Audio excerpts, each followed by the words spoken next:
was just coming from outside, and I've seen there's a group that is outside. Colleagues, please let's come in. Those who are out, we need to start.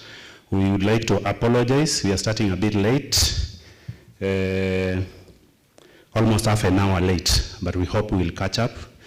Yes, let's sit so that we can officially begin today. NCA Research Forum Day 5.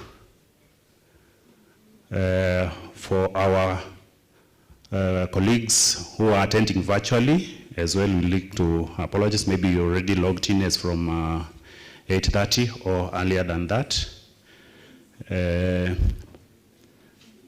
NCA Day 5, this is a day that we would want to say we have been waiting for since Monday, because the agenda, as you have your program, is well filled. We want to see for the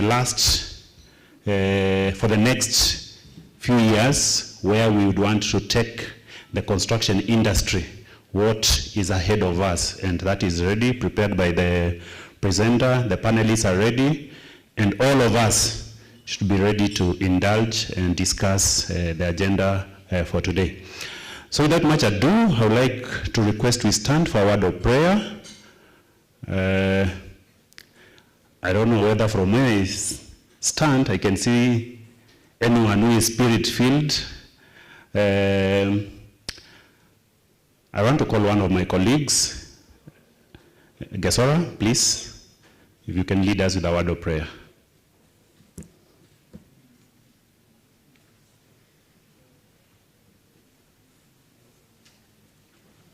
Tusimame wote.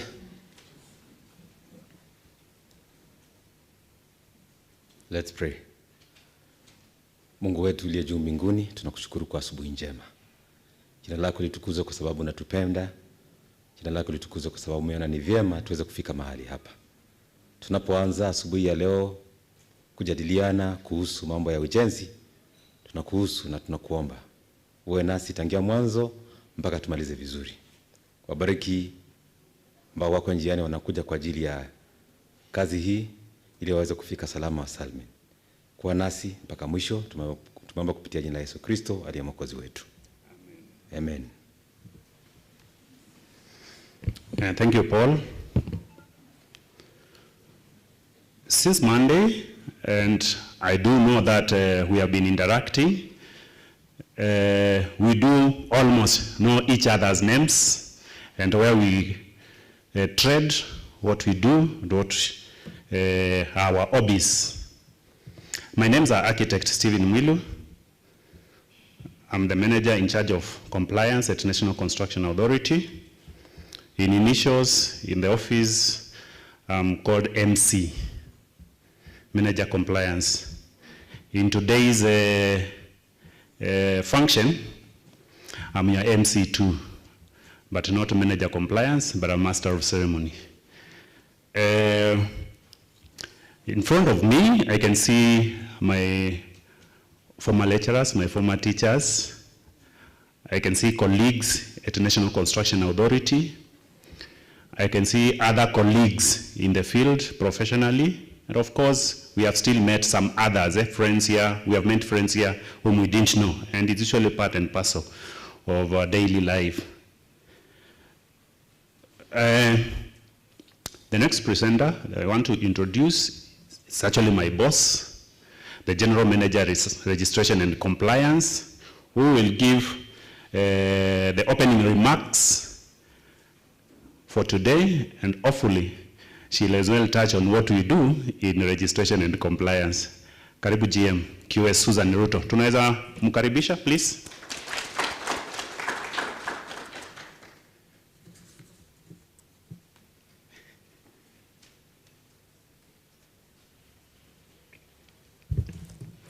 Good morning, everyone, and thank you, Architect Stephen Mwilu, who is MC for today, who is also our Manager Compliance. I want to thank everyone and welcome everyone who has been here. We've been here from Monday as Construction Authority, disseminating construction research, which we've carried out.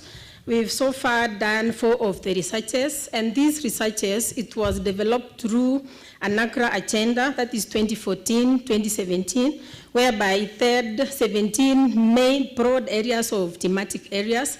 Out of the 4 that has been disseminated from Monday, whereby one of them was, what we had on Monday was on study on alternative building materials and technology. That was one of the areas which was in our agenda of 2014-2017, which has since been reviewed. On Tuesday, we had the second study, which was involvement of micro, small, and medium enterprises. And on Wednesday, we had construction waste management presentation.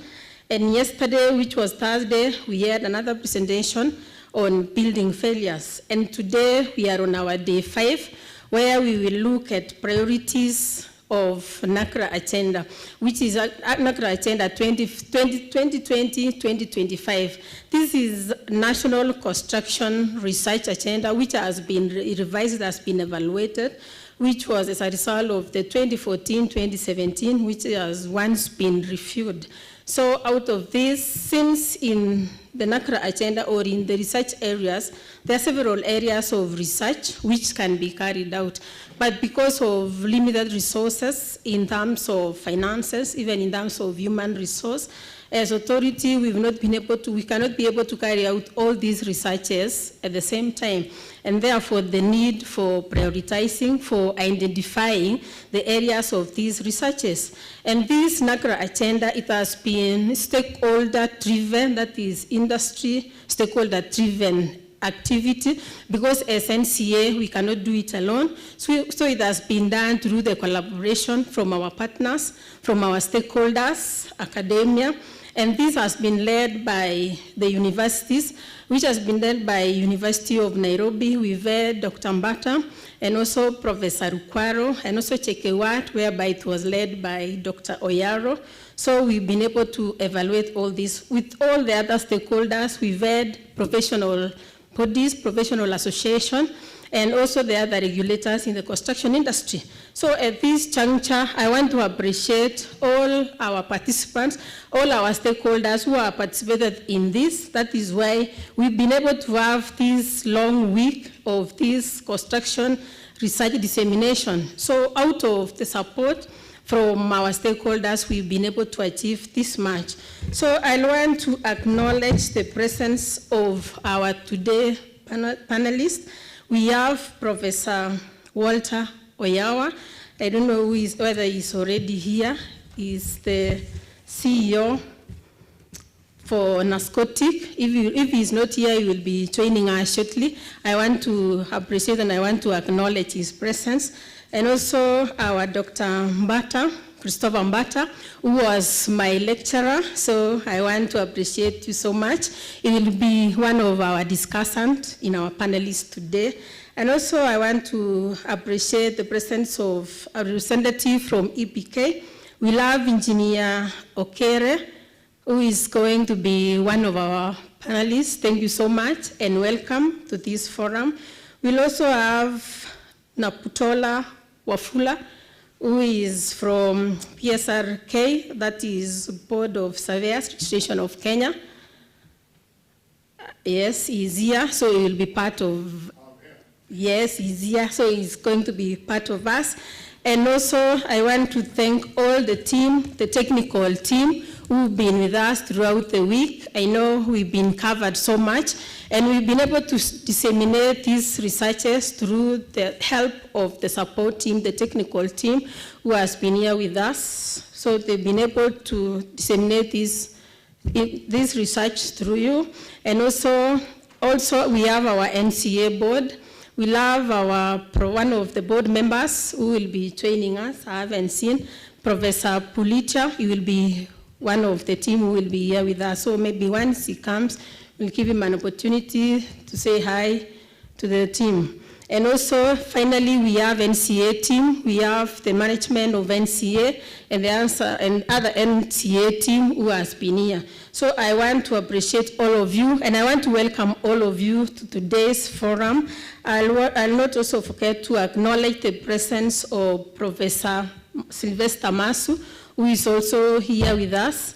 Thank you so much. So I want to welcome all of us as we go through this, the discussion of today, which is the priority areas on the research. This is through the NACRA Agenda 2020-2025. So out of this discussion, we expect that we will receive a lot of contribution from the participants, even from our viewers who are viewing us, who are following us in the social media. We'll be receiving this contribution, and it will be able to enrich the areas that we are planning to do, to carry out researches in the next 5 or so years. So out of our participation, we'll be able to better the construction industry, and we'll be able to build the capacity of our construction industry, which will go a long way in even building the quality of our construction industry.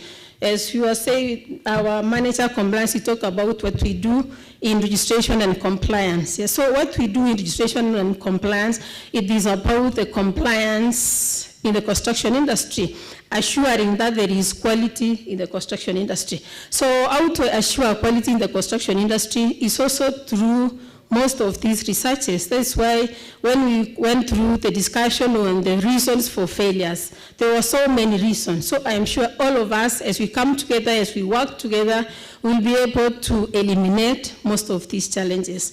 So without much ado, I want to welcome everyone. And MC, you can proceed from there. Thank you.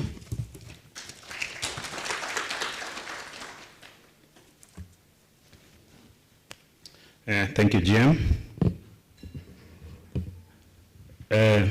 So that we can go directly to the agenda of the day, I would like to take this opportunity to welcome one of our colleagues, the Assistant Manager Research, none other than Christopher Haoya, to take us through the presentation on priority areas for construction research in Kenya for the year 2020-2025. Karibu, Bwana Kaoya.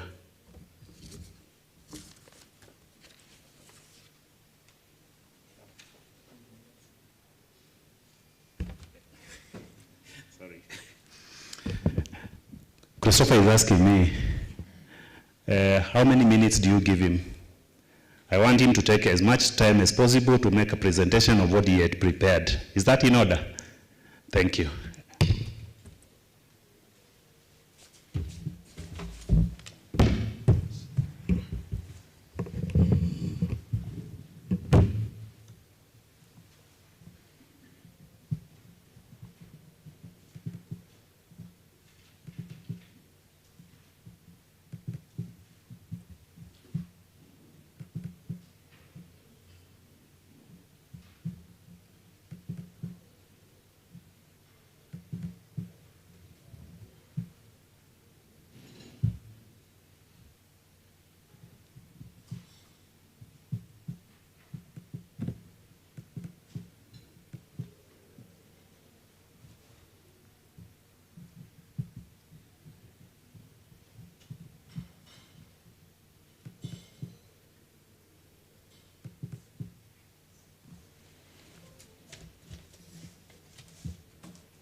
Okay, good morning, delegates.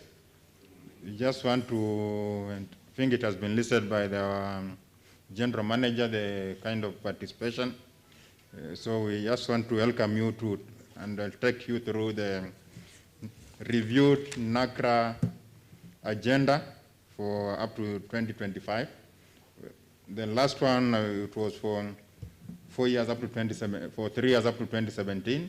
So it became necessary because of the emerging issue to review that. So my name is Christopher Haoya from NCA as introduced.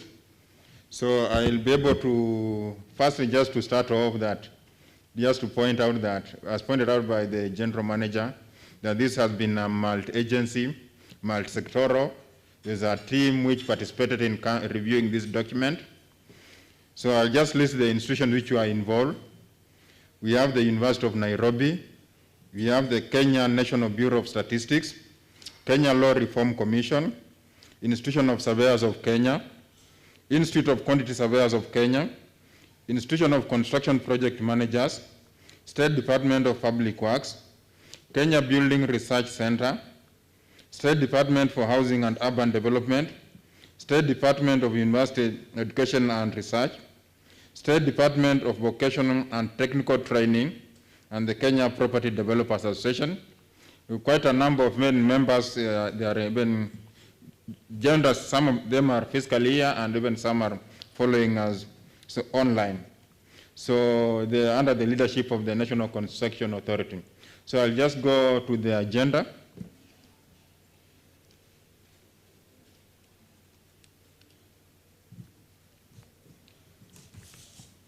So the content of the presentation will be the role and mandate of the NCA, the introduction part, the recommended research areas, the aspect of resource mobilization, monitoring and evaluation, and the review of the agenda.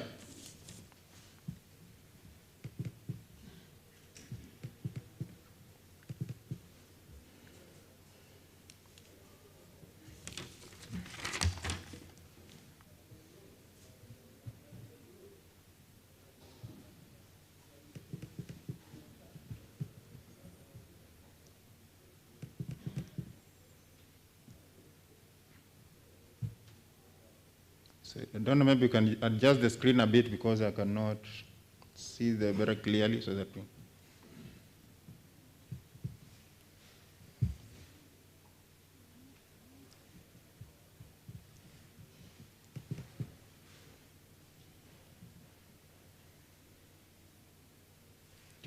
I think that one is okay.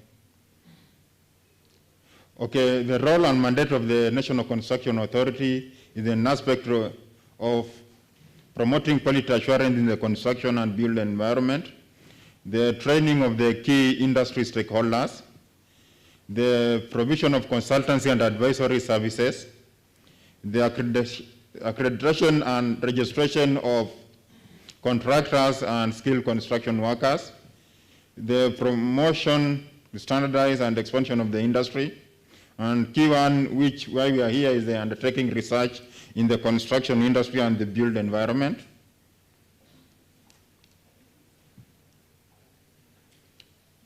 On the roadmap, we have the aspect of what we are informed is the background of all this is the Kenya Vision 2030, the economic blueprint for the country, the Big Four agenda now. It's very critical to focus our development as a nation.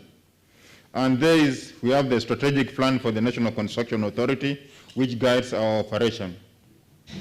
So what has been happening, we have been carrying out research, and the main forum dissemination has been the International Construction Research Conference, the so-called ICOS,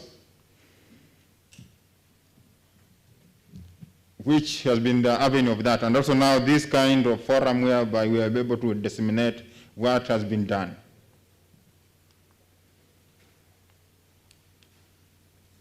So I'll go systematically through the recommended research areas. There are over 40. The first aspect we are going to look into is the aspect of the construction technology and materials. The first aspect is the digitization and automation of construction in Kenya, given that the nature of what we are doing mostly is all technologies we are using to deliver our construction products.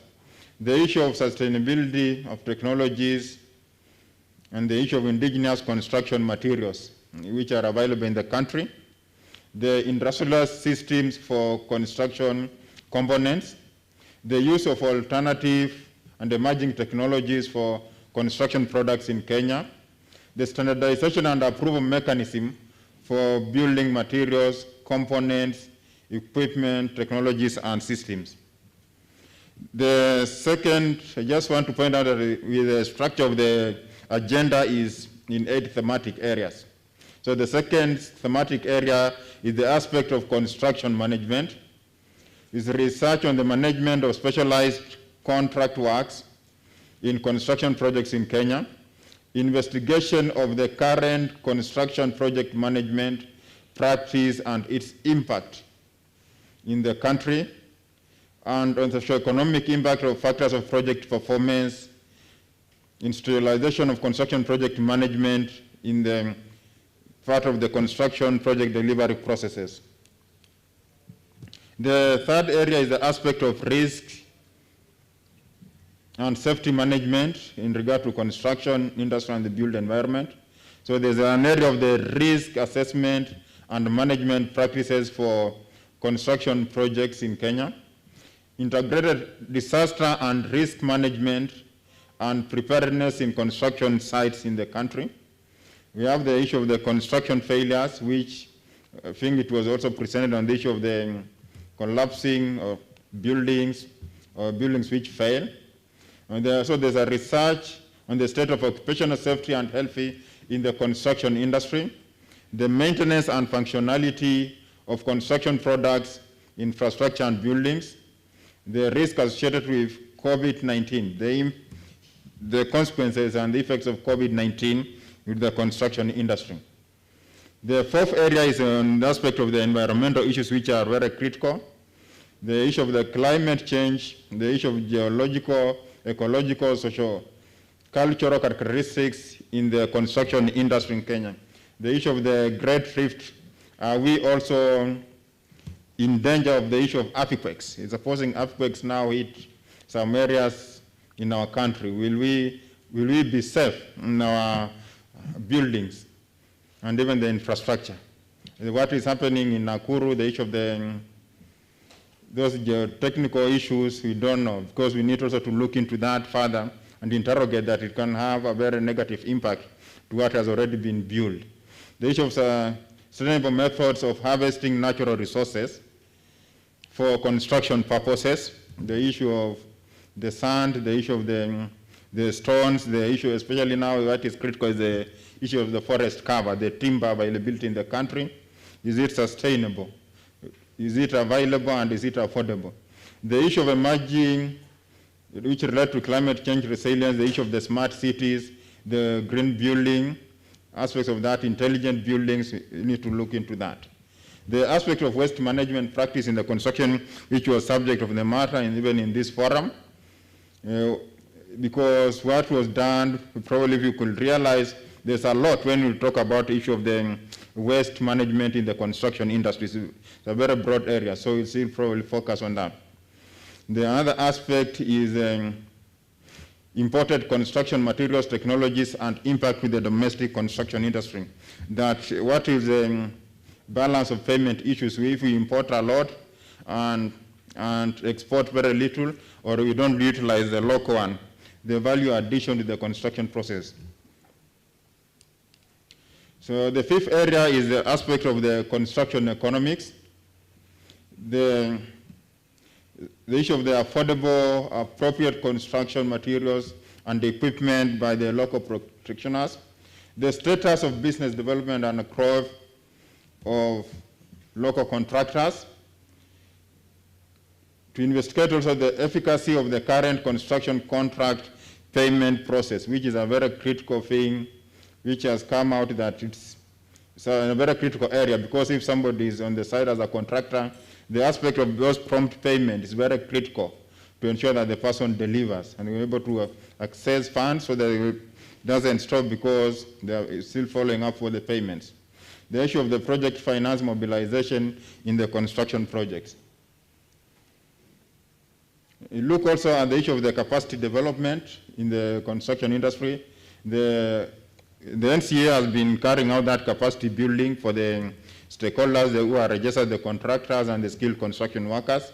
So we need to look into that further because it's very critical, because that is a very continuous process to empower the key stakeholders in the delivery process of construction products. The preparedness of the higher learning institution to undertake requisite training for skilled manpower for the construction industry. We had in this forum that we probably, is it possible that somebody can just focus on like floor tiling and specializes in that and becomes like a floor tiling contractor, all those aspects, and somebody needs to be equipped very well to be very good at that.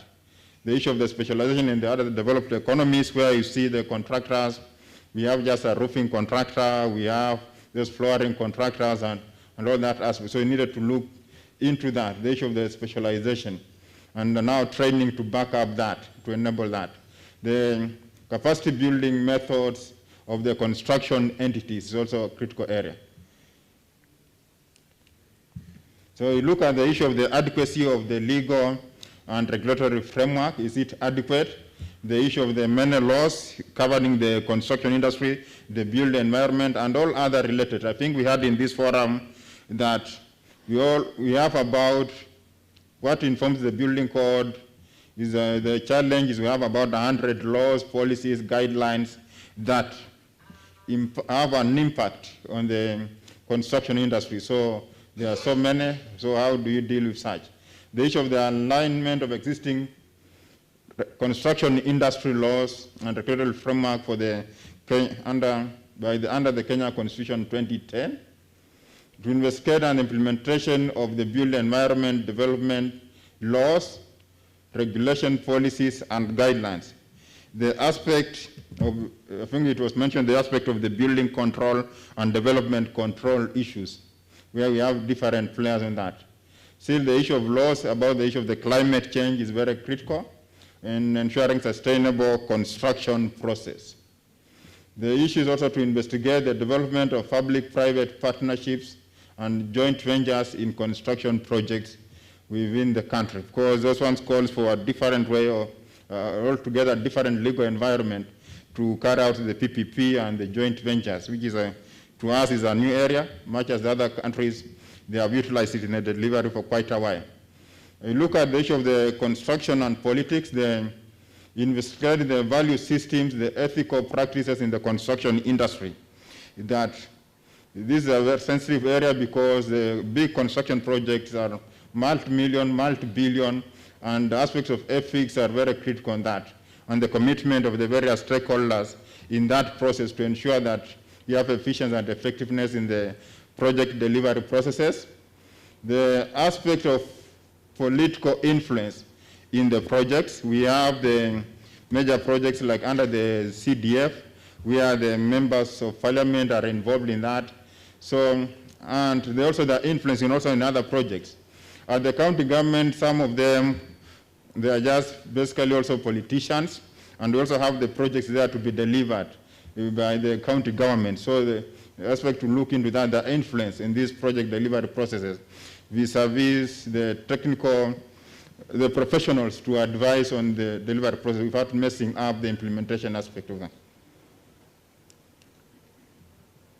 So those are the 8 areas I've just run through. Those are the highlights, just to trigger the discussion over that. And now, how do we intend to implement the agenda? Those areas are quite a number. Some of them are very broad, and some are even touching on some other agencies. And the other agencies, we need to look at it as the implementation. It's just not about NCA to implement, because the budget requirement to implement all this, the agenda for 5 years, it is huge. It can run even into billions, depending on the scope of the researches. So the issue is to look at how we collaborate with other agencies and partner with other agencies in the implementation of the agenda. But also, as the authority, we have that mandate, so there will also be the NCA budgetary allocations from the exchequer to support that. We are also looking towards now the professional association and institutions also to support in the implementation, but also some of even already do that. I think almost all of them in the construction sector and the built environment, I think they carry out some kind of surveys and researches. And now probably the agenda is, they can also borrow from the agenda and at least flag some areas which at least they can also support and carry out researches. And it will go a long way also in implementing this agenda.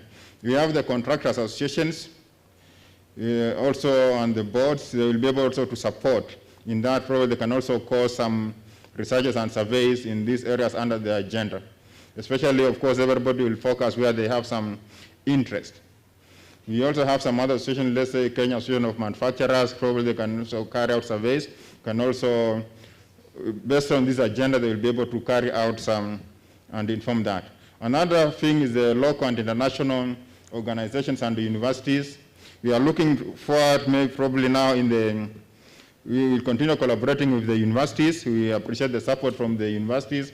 And also, as the master students, even the PhD students probably can also borrow from this agenda and identify some areas where they can carry out these researches, both local and international. And also, we'll have an editorial committee, at least to advise on the requirements and also on the processes of the implementation of the agenda. So we also need to have to track, and the aspect of monitoring and evaluation is key in establishing the progress of that. The monitoring and evaluation framework will be put in place.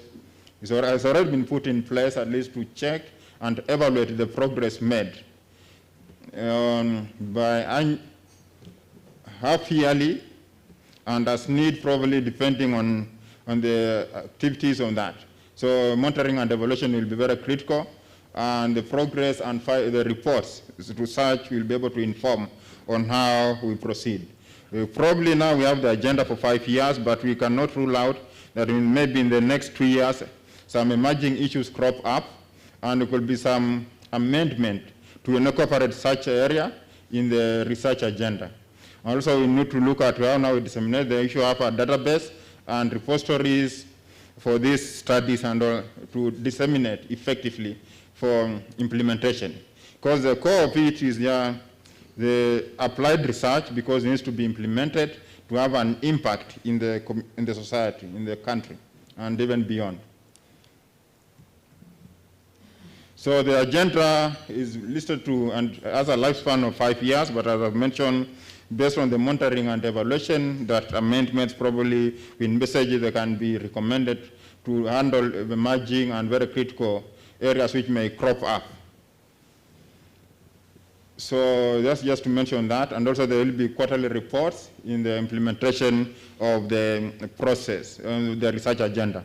So it's multi-sector kind of way now we look into in the implementation of this agenda. So thank you so much. I will stop at that.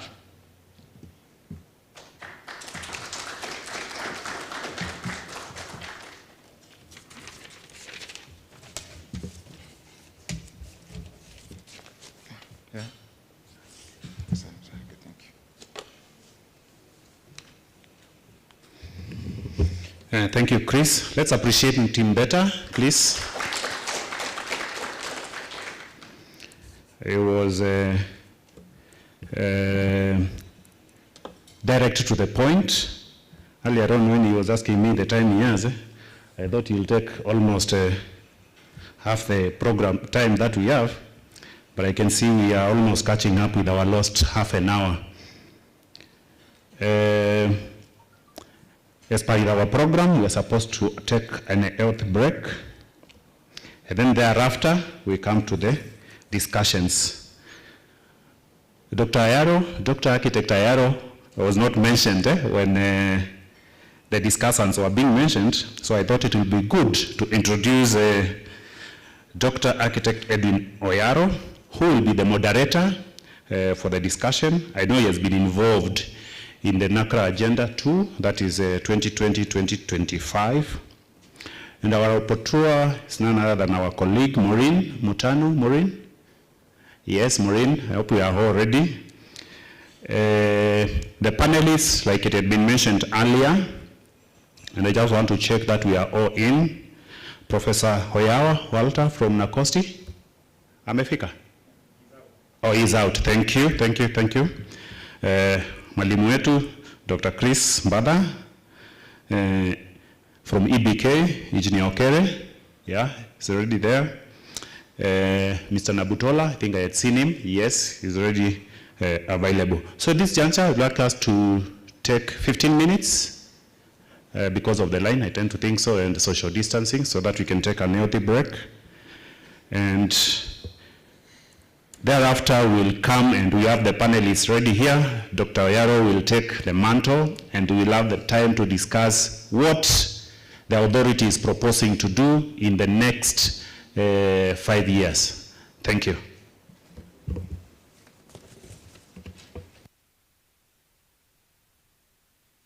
Ama mko sawa tuendelee?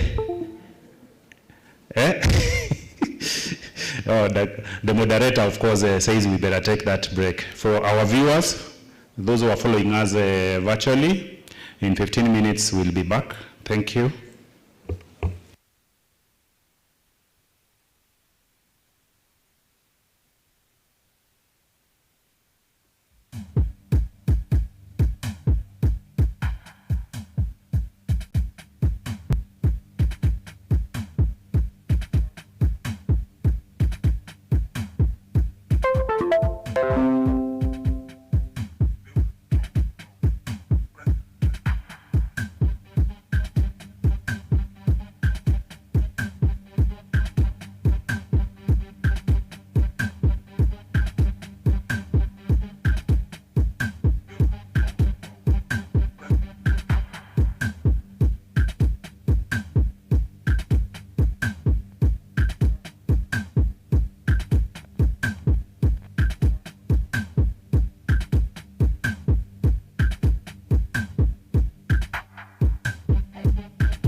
Watu wangu wa mjei, strong. Unajua kurejista na NCA, National Construction Authority, inamaanisha nini? Inamaanisha umetambulika kama fundi wa mijengo hodari kulingana na ujuzi wako. Inamaanisha umesimamiwa kiafya, kikazi, kimalipo na kisheria kote Kenya. Inamaanisha pia umeaminika. Wewe sio fundi bandia na kwa hivyo utaitiwa kazi mingi.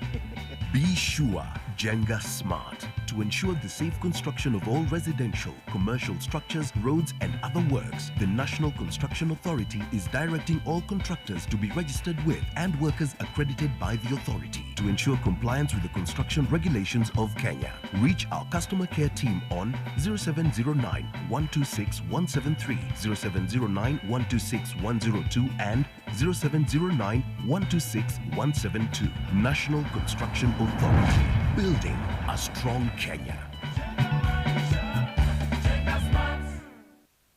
What do you need to be registered as a contractor with the National Construction Authority? Log on to site, click on register to be a contractor, then click on contractor registration portal to access the NCA contractor application portal. Click on register and register an account by filling in the requested information in each field.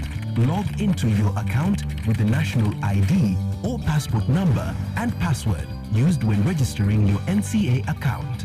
National Construction Authority, building a strong Kenya.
Watu wangu wa mjeng, strong.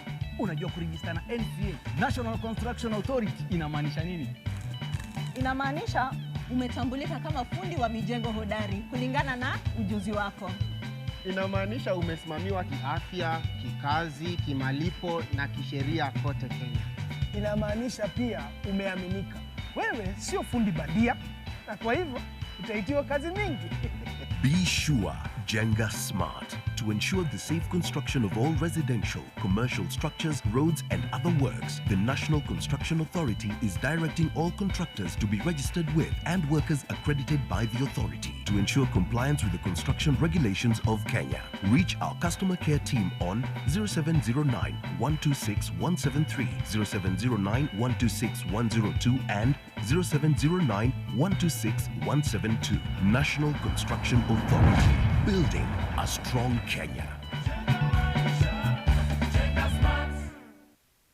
What do you need to be registered as a contractor with the National Construction Authority? Log on to site, click on Register to be a contractor, then click on Contractor Registration Portal to access the NCA Contractor Application Portal. Click on Register and register an account by filling in the requested information in each field.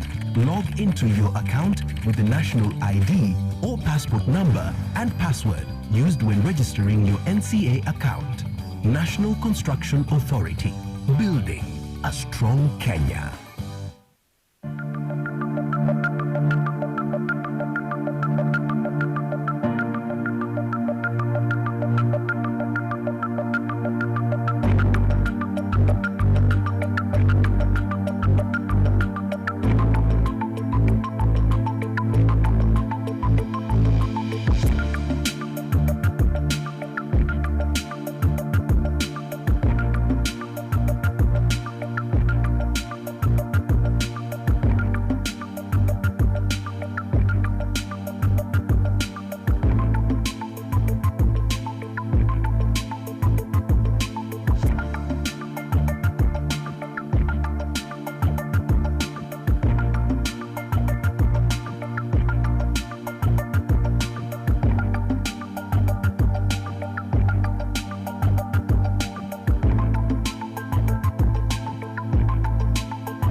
participants, 15 minutes are almost done, so we need to resume for the next session.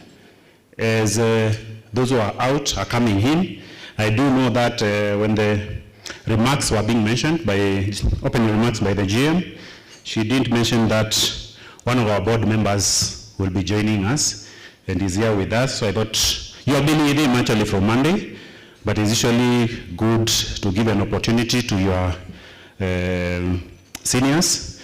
So this is Jancha Prof, Director NCA, Prof. Samulitia. Please just say manjambo before we go to the next session.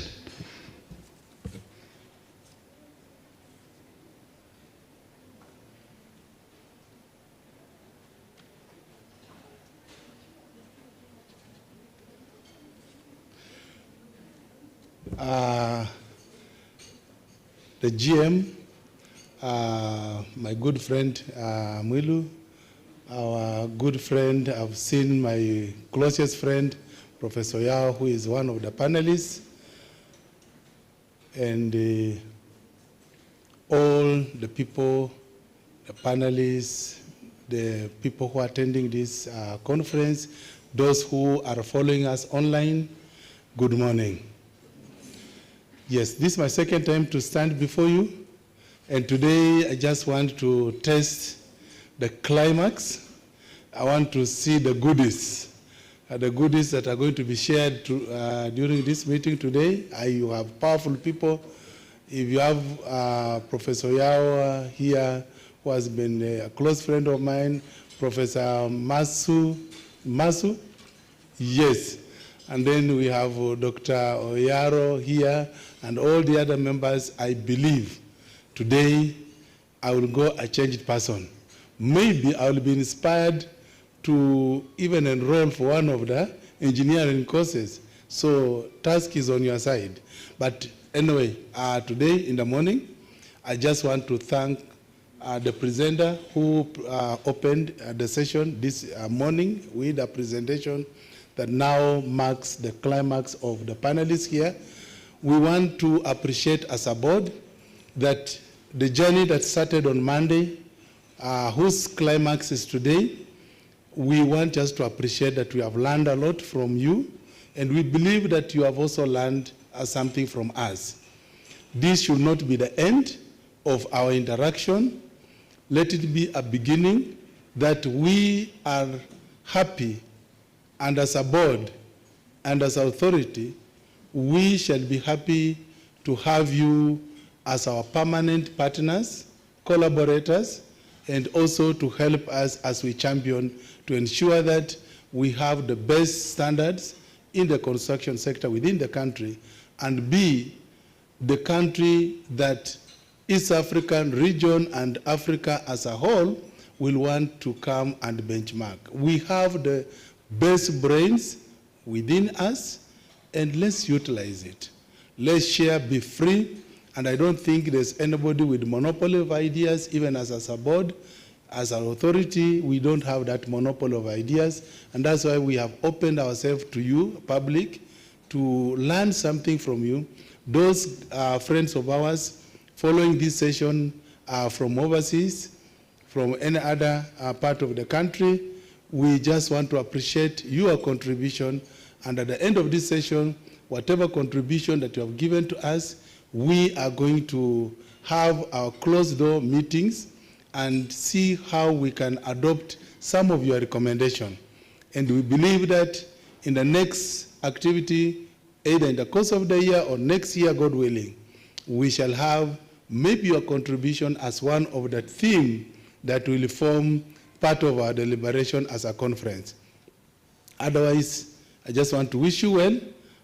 If I will not have any chance again to talk to you guys, I just want to wish you a blessed weekend and also a future interaction as peers. And if we succeed, it is the country that has succeeded. You as an individual, you could have set something as a legacy that someone will say, this person was given this particular responsibility, left the seat or the office, and these are the footprints that we can attach to, and everybody will say, indeed, the government was right to give this person this position.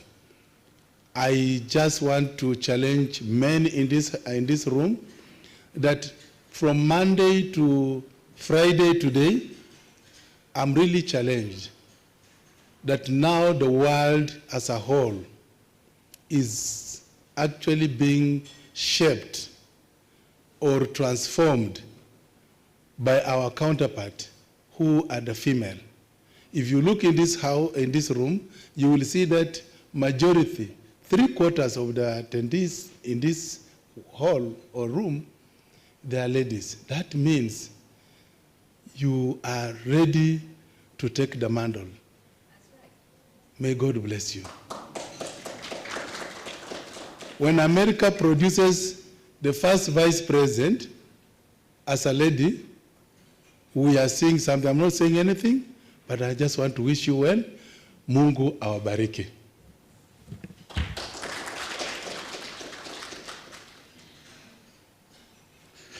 Thank you, Director, for the discussion that is ahead of us now. I would like, from the University of Nairobi, Dr. Edwin Oyaro, is an architect, to take his seat so that he, as I call up the other panelists, he'll guide them where they'll sit according to the plan he has for the discussion. Dr. please take a seat. From the Building Surveyors Registration Board, Mr. Nabutola, karibu.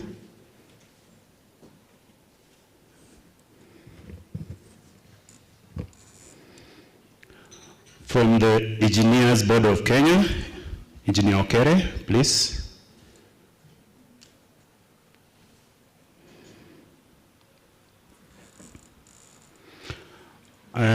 We do have a panelist that we have not introduced. I know we have made introductions twice. We want to apologize. And this is from Capital Operating. Capital Operating is a private business research consultants. We do have Mungai Munene, karibu sa.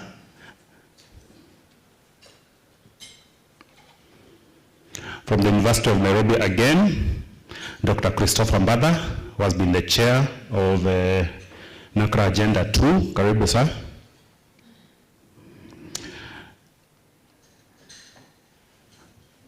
And we are privileged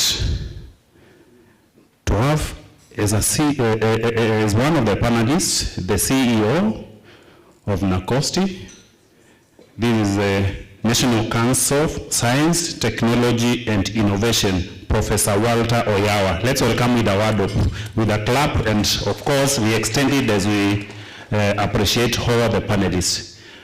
Dr. Oyaro, do we have enough seats?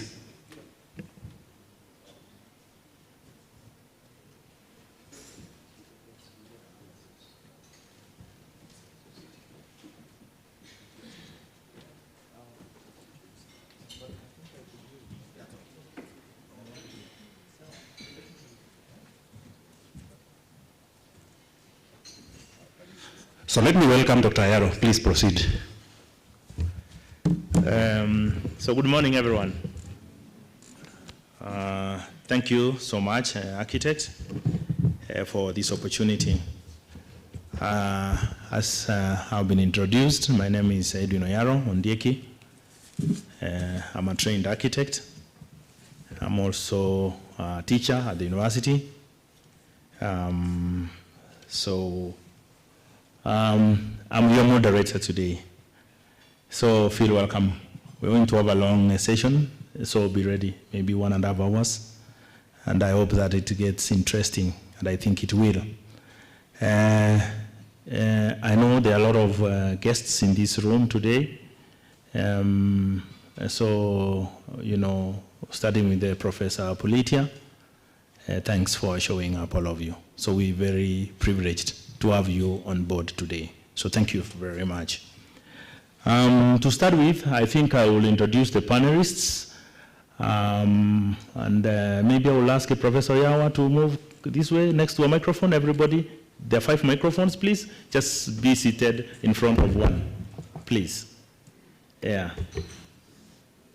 Yeah, just be seated in front of one microphone, each of you, please. That's yours, Prof.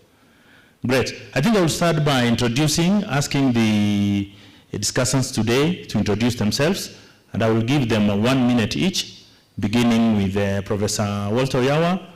Please tell us who you are, where you work, so that the audience then has got confidence that we have what it takes to discuss this serious matter of narcotics. Thank you. Yes, good morning. As said, my name is Walter Yawa, and first and foremost, I want to thank NCA for this invitation. I'm seeing quite young and great minds. I'm seeing a gender balance, as mentioned by board members, so this is quite a great environment. My background is in civil engineering, structural engineering specialty, very close to the construction industry. So even as I'm here as the CEO of Nacosti, I'm also part of the construction industry. At Nacosti, something that I'll mention, I think Nacosti is the regulator of research, just the way you are a regulator of the construction industry. And somehow we seem to have been missing in the, is it NACRA 1? I'm hearing this is NACRA 2. Nacosti is the regulator of research in the country. As some of you might be aware, especially the postgraduate students who have to apply for research licensing. And when you talk of the COVID times, then research takes priority. And this is a forum which I said I wouldn't miss. We actually in another task force meeting has just started, but I said at least I will share with you. Thank you. Thank you, please. Now, Dr. Ambada, please introduce yourself. Good morning. This is my second time to introduce myself to you, at least those who are there on Tuesday, and I'll repeat what I said. My name is Christopher Mbada from the University of Nairobi. I am a trained quantity surveyor, and I'm specialized in construction project management, which I'm teaching at the university. Here I am the chairman of the NACRA agenda for NCA, which we started many years ago at the Monterey School, and now we are doing the second phase after reviewing the first one. Thank you. Engineer Okere, please. Thank you, Chair. As the chairman has said, Engineer Okere Makoha. I'm the director in charge of compliance and enforcement, Engineers Board of Kenya. And as I said yesterday, it's a great honor and pleasure to be here on behalf of the Engineers Board of Kenya. I've come to learn, I've come to listen, and to find ways in which we can seek partnerships and effective collaboration. And so to thank also NCA for this wonderful opportunity in terms of research. We know very well that research is the backbone of development, and especially when the findings of research go towards development, then as a country we are destined for a great future. So I look forward, as we are coming to a close of this research, we are coming in the finishing line very strong, that the recommendations we are going to get from here are going to be very fruitful, both for now and for posterity. So look forward to a great day, great interaction, to learn from you, to listen, and hopefully it shall be successful. Thank you. I think we can next, Mr. Wafula, please. Or do I need to do this? You can hear me. Good morning, everyone. I recognize the presence of each one of you. I was saying VIPs. Every one of you is a VIP. So just tap yourself on your shoulder and say, I'm a VIP. Good. I have a long CV, so I'll make it short. I'm chair of the newest kid on the block, the Building Surveyors Registration Board. Government in its wisdom recognized that, yes, we do put up buildings and private sector puts up buildings, but we rarely ever address their maintenance, their usage. How are we each one of you here will say, yes, I bought this house, and after I bought it, it's been falling on me. I can't even take a bed into the next room. Those of you who rent houses, you rent and you find it's leaking. Again, the whole issue of maintenance, we really need to bring it to the fore. That's why government decided to set up the Building Surveyors Registration Board, and I'm delighted to let you know that Chris Haoya is a member of that board. Going back a bit, I've been chair of the Nairobi Central Business District Association. In our days, we were hot, but now it's sort of cooled down a bit. I also sit on the board of the KEPSA, Kenya Private Sector Alliance Security, and I'm a visiting associate professor at the Kenya School of Government. And last but not least, I'm the consultant in chief at MyRita Consultants. It's no accident that it's called MyRita. MyRita was my mother. So all the ladies in the room, when the director said ladies are taking over, you actually are taking over. Even our names. My company is called after my mother. Thank you very much. Yes, finally, Mr. Munene, please introduce yourself. Thank you so much. I think coming after such introductions, I think I should just walk out. But I'm very happy to be in the panel. My name is Mugai Munene.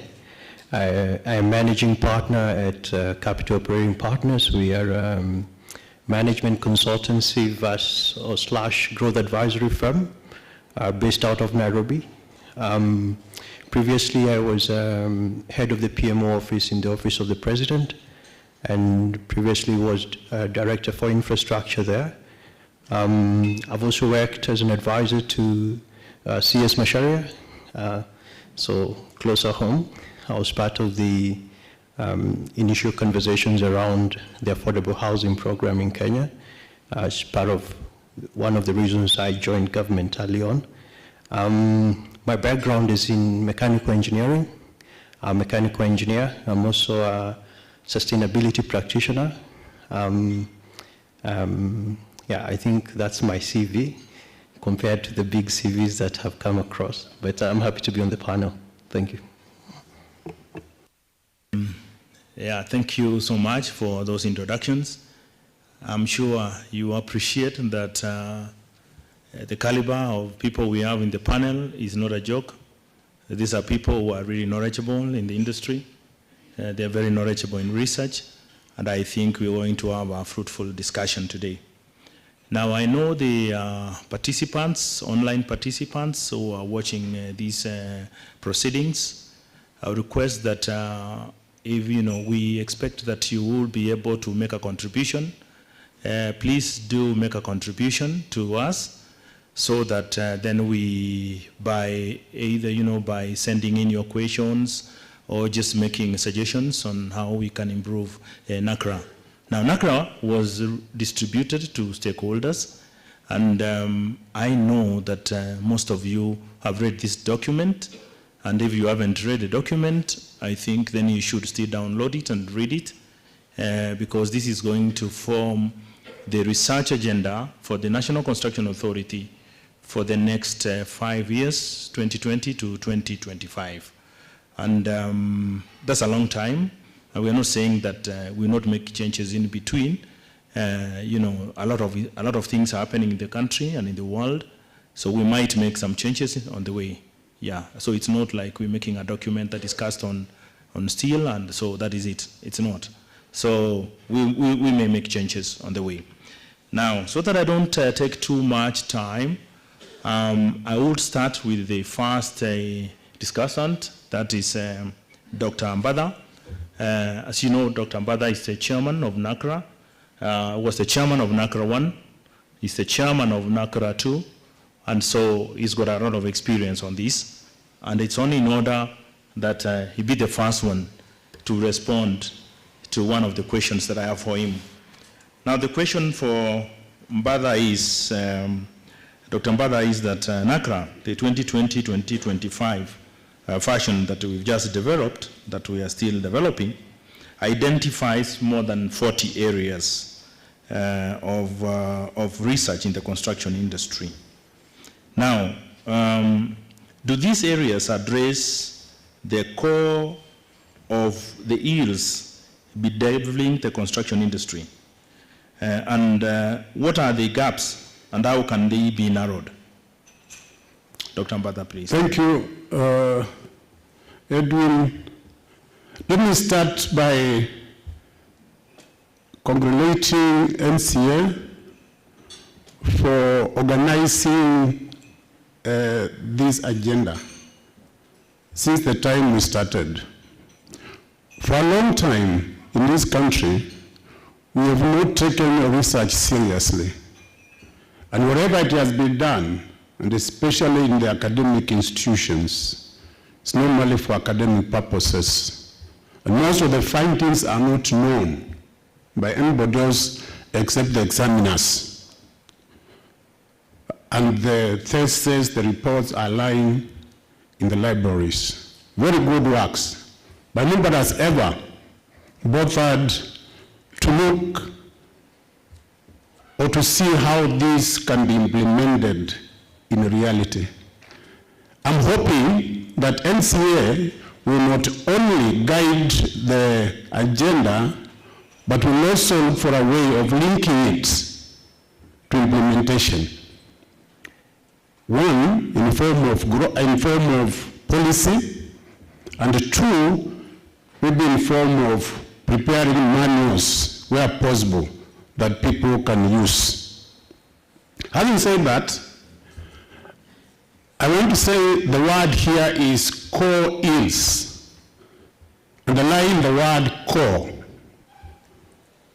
Core means the center or the main, implying that there are other areas which are surrounding the core.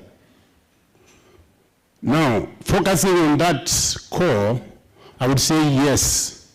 The more than 40 areas have identified the study areas that are core to the problem. But we must also admit that the periphery of the core has other areas that may not be exhausted within the 5 years.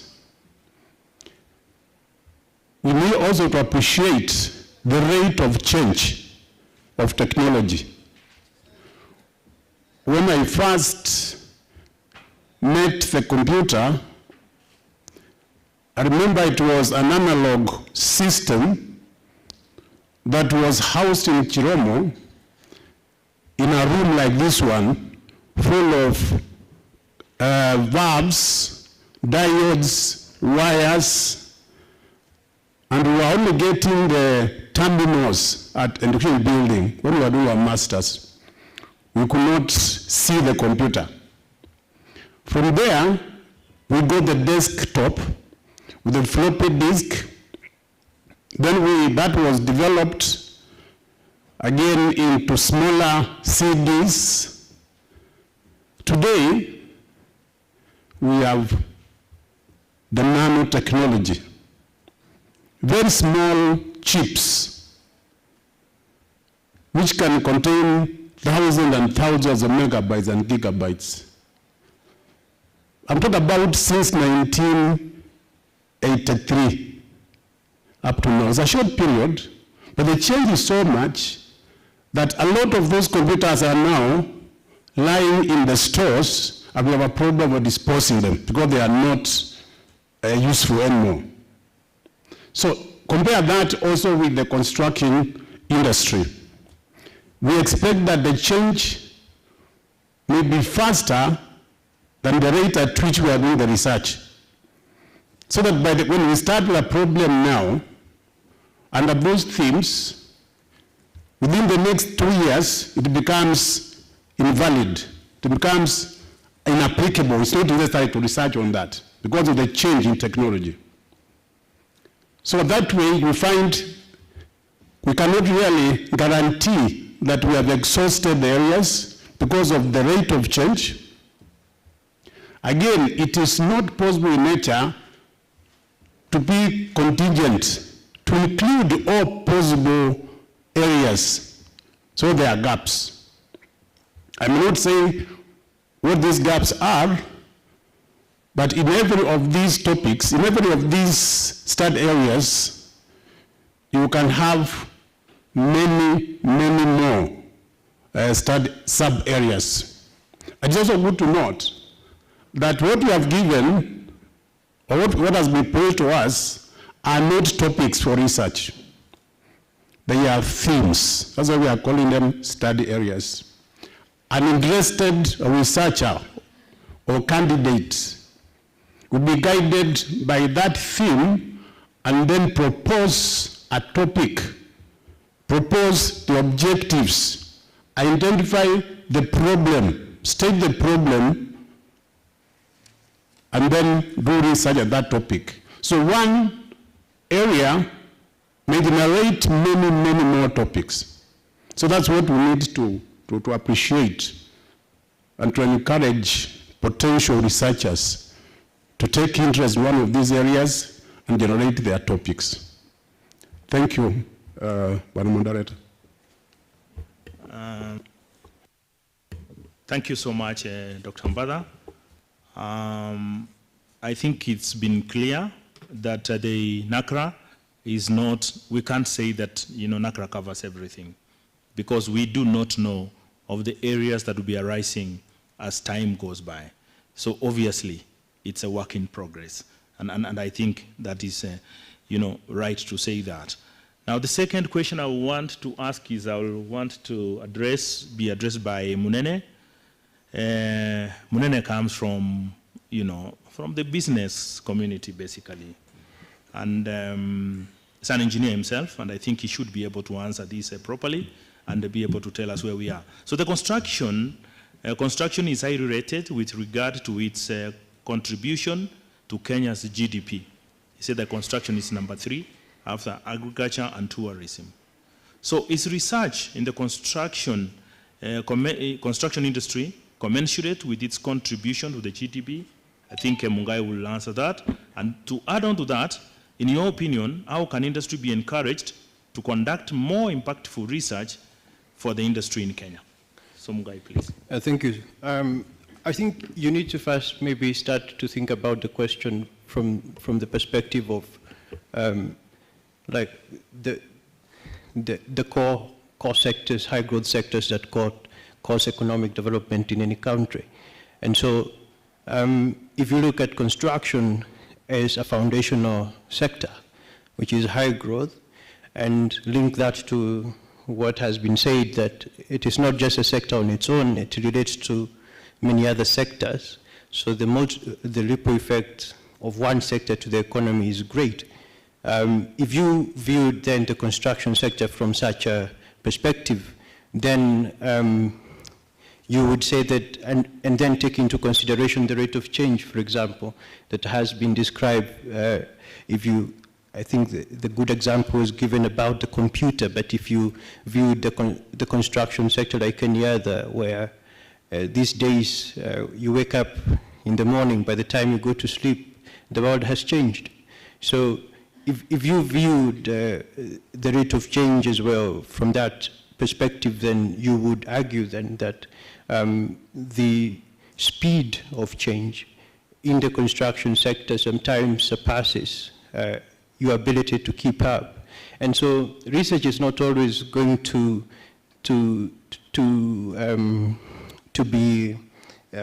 catch up with the needs of the industry, and seeing that also from the perspective that the construction sector is feeding into other industries as well. So in a sense, you could argue that research will never be enough per se, and even the resources, the productive resources allocated to enable research will never be enough.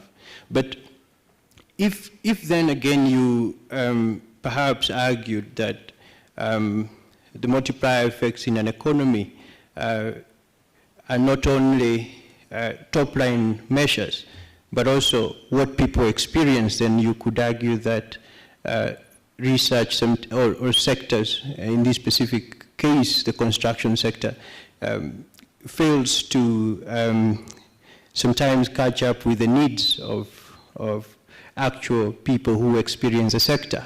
For example, one of the things that I feel a lot from our work in the management consulting space or growth advisory space, that we see a major failing around the construction sector is linkages to the social problem. So there's a lot of discussions around more foundational, more pillar building kind of research, more institutional building type of research. And most times people forget that at the end of the day, construction and the outputs of constructions are actually usable items or assets by people. And so aspects of, for example, you could argue in this case that we have houses, yes, but houses are meant to be lived in by people. And so failure to enable the social capital to be able to experience assets becomes a major failure in a market, and specifically in the construction sector. If I would maybe look at one of the failings that I feel from our work, research work we do at Capital Operating Partners, one of the things that we feel that kind of comes slower than it should is the bigger focus on your primary construction sector, right? And so there are not, for example, enough initiatives going and being put in aspects of financing, right? So we want people to build homes, but we are not thinking about the person who will try to buy that home. And so what you end up creating, right, where the priorities of research have not been fully defined in the beginning is a sector that sometimes has grown in the institutions. You have the more pillars of the institutions being very farmed up, but in a sense, the more experiential aspects of the sector are not there. Now, in terms of the priorities for the construction sector that could be focused on in the future, or currently and going into the future, I think the 40 areas that have been captured for me are critical areas to focus on. But if I can emphasize, I think there is a major failing in terms of more practice-based type of research that is actionable. And research in of itself is not a challenge, right? The challenge comes in where insights that arise from research are not implemented. So Nairobi, for example, and when I say Nairobi, I mean the representative market of Kenya, is very good at developing good policy papers, which other people are very good at coming to Nairobi and picking and implementing. But we have a major failing of converting great research insights into implementable actions. And so I think to your first question, the question of GDP versus research and those contributions might be a good metric to look at on the high end, but there is need to bring in that conversation, a lot of what happens after research. How do you ensure that you carry everybody along as you implement these initiatives? So I guess the first answer is maybe research in construction and very many other sectors, to be honest, is not always going to be at par with the needs of the sector. And we need to, as it was explained with the example of the computer, try to be ahead of the curve at any one point. But at the same time, and as I finalize, to have more emphasis on the element of implementation of those great insights. I think that is my contribution on that question. Thanks a lot, Munene, for that.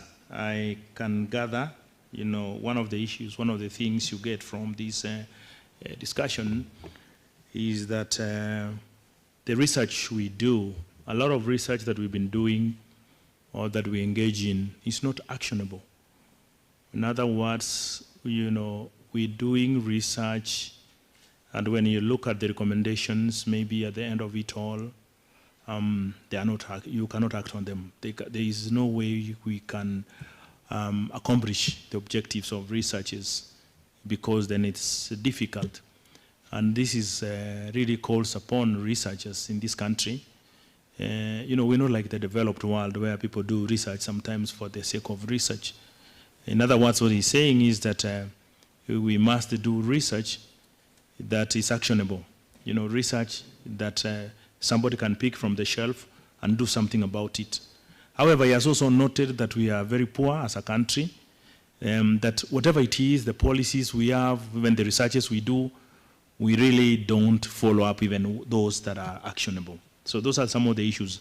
And I think these issues have been pointed out, and I guess we will still discuss this on the floor. Now, the next question I will direct it to Professor Walter Oyawa, and that is, the question is, what is the place of NACRA in respect to the National Research Agenda as published by NACOSTI? Remembering that Professor Oyawa is the boss at NACOSTI, so you should be able to see whether we are entering in that area. And to add on to that, I think you'll have to answer this also. Are there areas that we can enhance in NACRA? Thank you, Professor. You can take off. Yeah, yes, thank you very much, Mr. Moderator, and once more thank you to NCA for the invitation to be here. NACOSTI, if I may say, NACOSTI is established by the Science, Technology and Innovation Act of 2013, and the objective of its establishment is to regulate and assure quality in the science, technology and innovation sector. NCA falls under the STI sector. I think I've been at NACOSTI for about 7 months, and we are trying to up the game a little bit, taking note of the environment, current COVID situation. NACOSTI, again, based on the STI Act, is the organization or the SAGA mandated by the Kenya government to determine the STI priorities in the country. STI is founded on research, and therefore we have been given that mandate to consult with stakeholders. We don't determine the priorities, but we convene the stakeholders to determine this. And that was done, if you check in our website, and I'm told the leadership of NCA is aware, that was done and launched in 2019. That was just, I think, about 1 or 2 years ago by the Minister for Education. The other element is that research is domiciled, or the core research is cross-cutting, is countrywide, is in all the corporations, the ministries, but the headquarters of research, the core of research, is the Ministry of Education, particularly the State Department for University Education. So what I was going to say, that there's a document there which was launched in 2019 but has not been operationalized, and it's the process of being operationalized, being called the National Research Priorities document. That document is very much connected to the Big Four agenda, the National Research Priorities, and within that, there's an element of affordable housing. So when I see what NACRA is doing, first of all, it's a wonderful job. It's one of the few key agencies that at least value research. That is a great starting point. So what I would want to request is how this can converge to the National Research Agenda. So far, when I look at it, you fall under manufacturing, because there's a lot of construction materials that could be manufactured. You fall under the affordable housing component of those National Research priorities. And depending on you could also fall under the health part of that agenda. So what we are saying, the priorities are captured under the 4 Big Four agenda, and then there's one which is called academic research agenda. The key difference which I would want to emphasize in this meeting is that when those priorities are operationalized, which should be soon, anytime now, there's a National Research Steering Committee which is chaired by the PS State Department for University Education and Research, currently Ambassador Bukwesi. The key difference which would make to NCA is that it talks of a consortia. A lot of researches are being done in silos. Everybody is doing research, but at the end of it, the question which my colleague panelists, the young panelists, ask is that you'll find a lot of researchers do not reflect what the industry needs. The biggest element of that document is that there's supposed to be 5 sector working groups in affordable housing, in food security, in manufacturing, in health and academic research. Those are sector working groups, and it's cross-cutting. It has all the PSS in those areas, forming the national steering committee. Now, below that national steering committee, there are the sub-sector working groups. So there could be construction inside there. The good thing about that is that your research agenda and research outputs can be escalated to the cabinet. For now, you will have your research outcomes and you struggle to find them meet with the industry.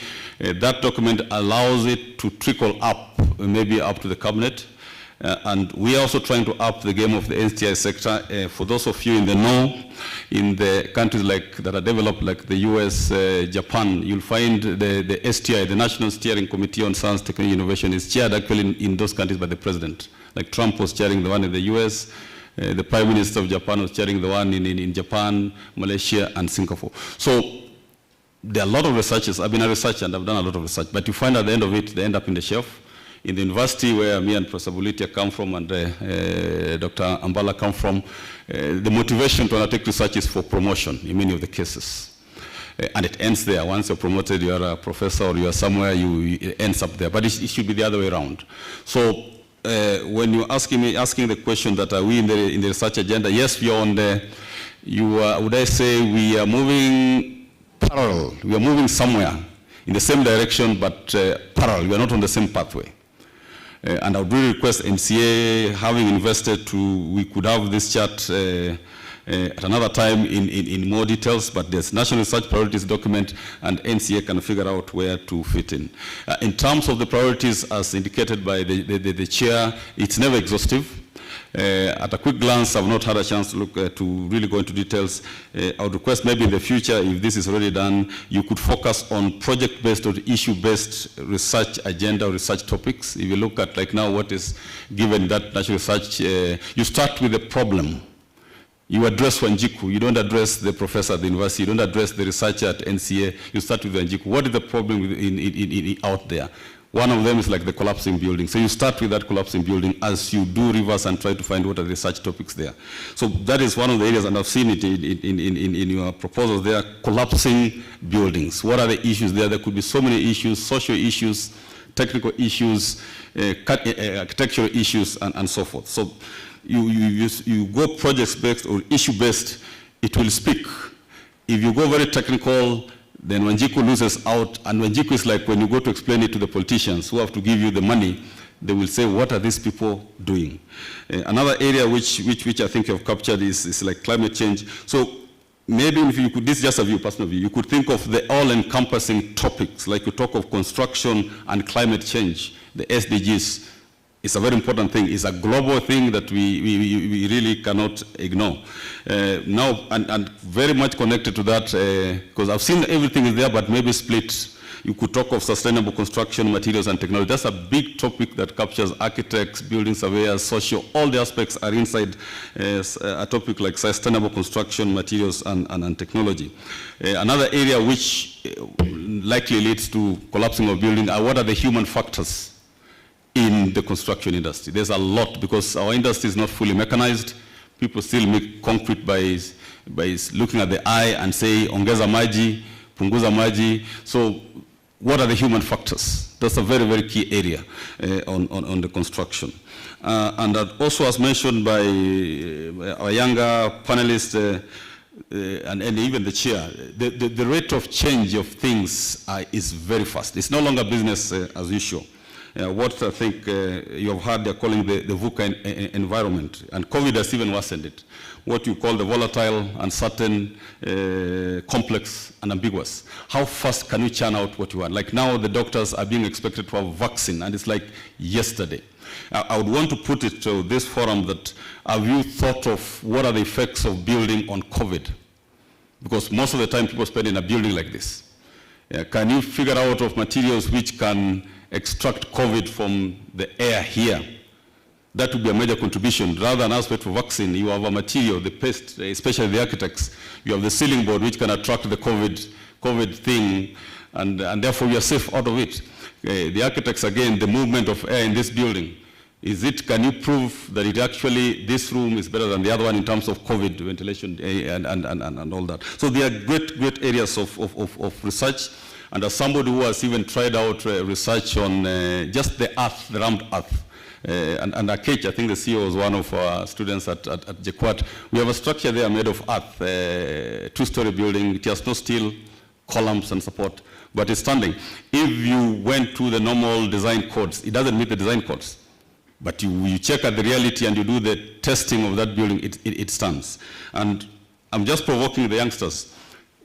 The earth constructions are defined to be able to absorb certain things, especially CO2, when we're talking of eco materials, which is inside there. Has somebody thought of, if you use that earth construction, you cover it very well, and we have done that even in some of the classrooms at JKUAT. What are the impacts of it absorbing the COVID, is it the COVID virus?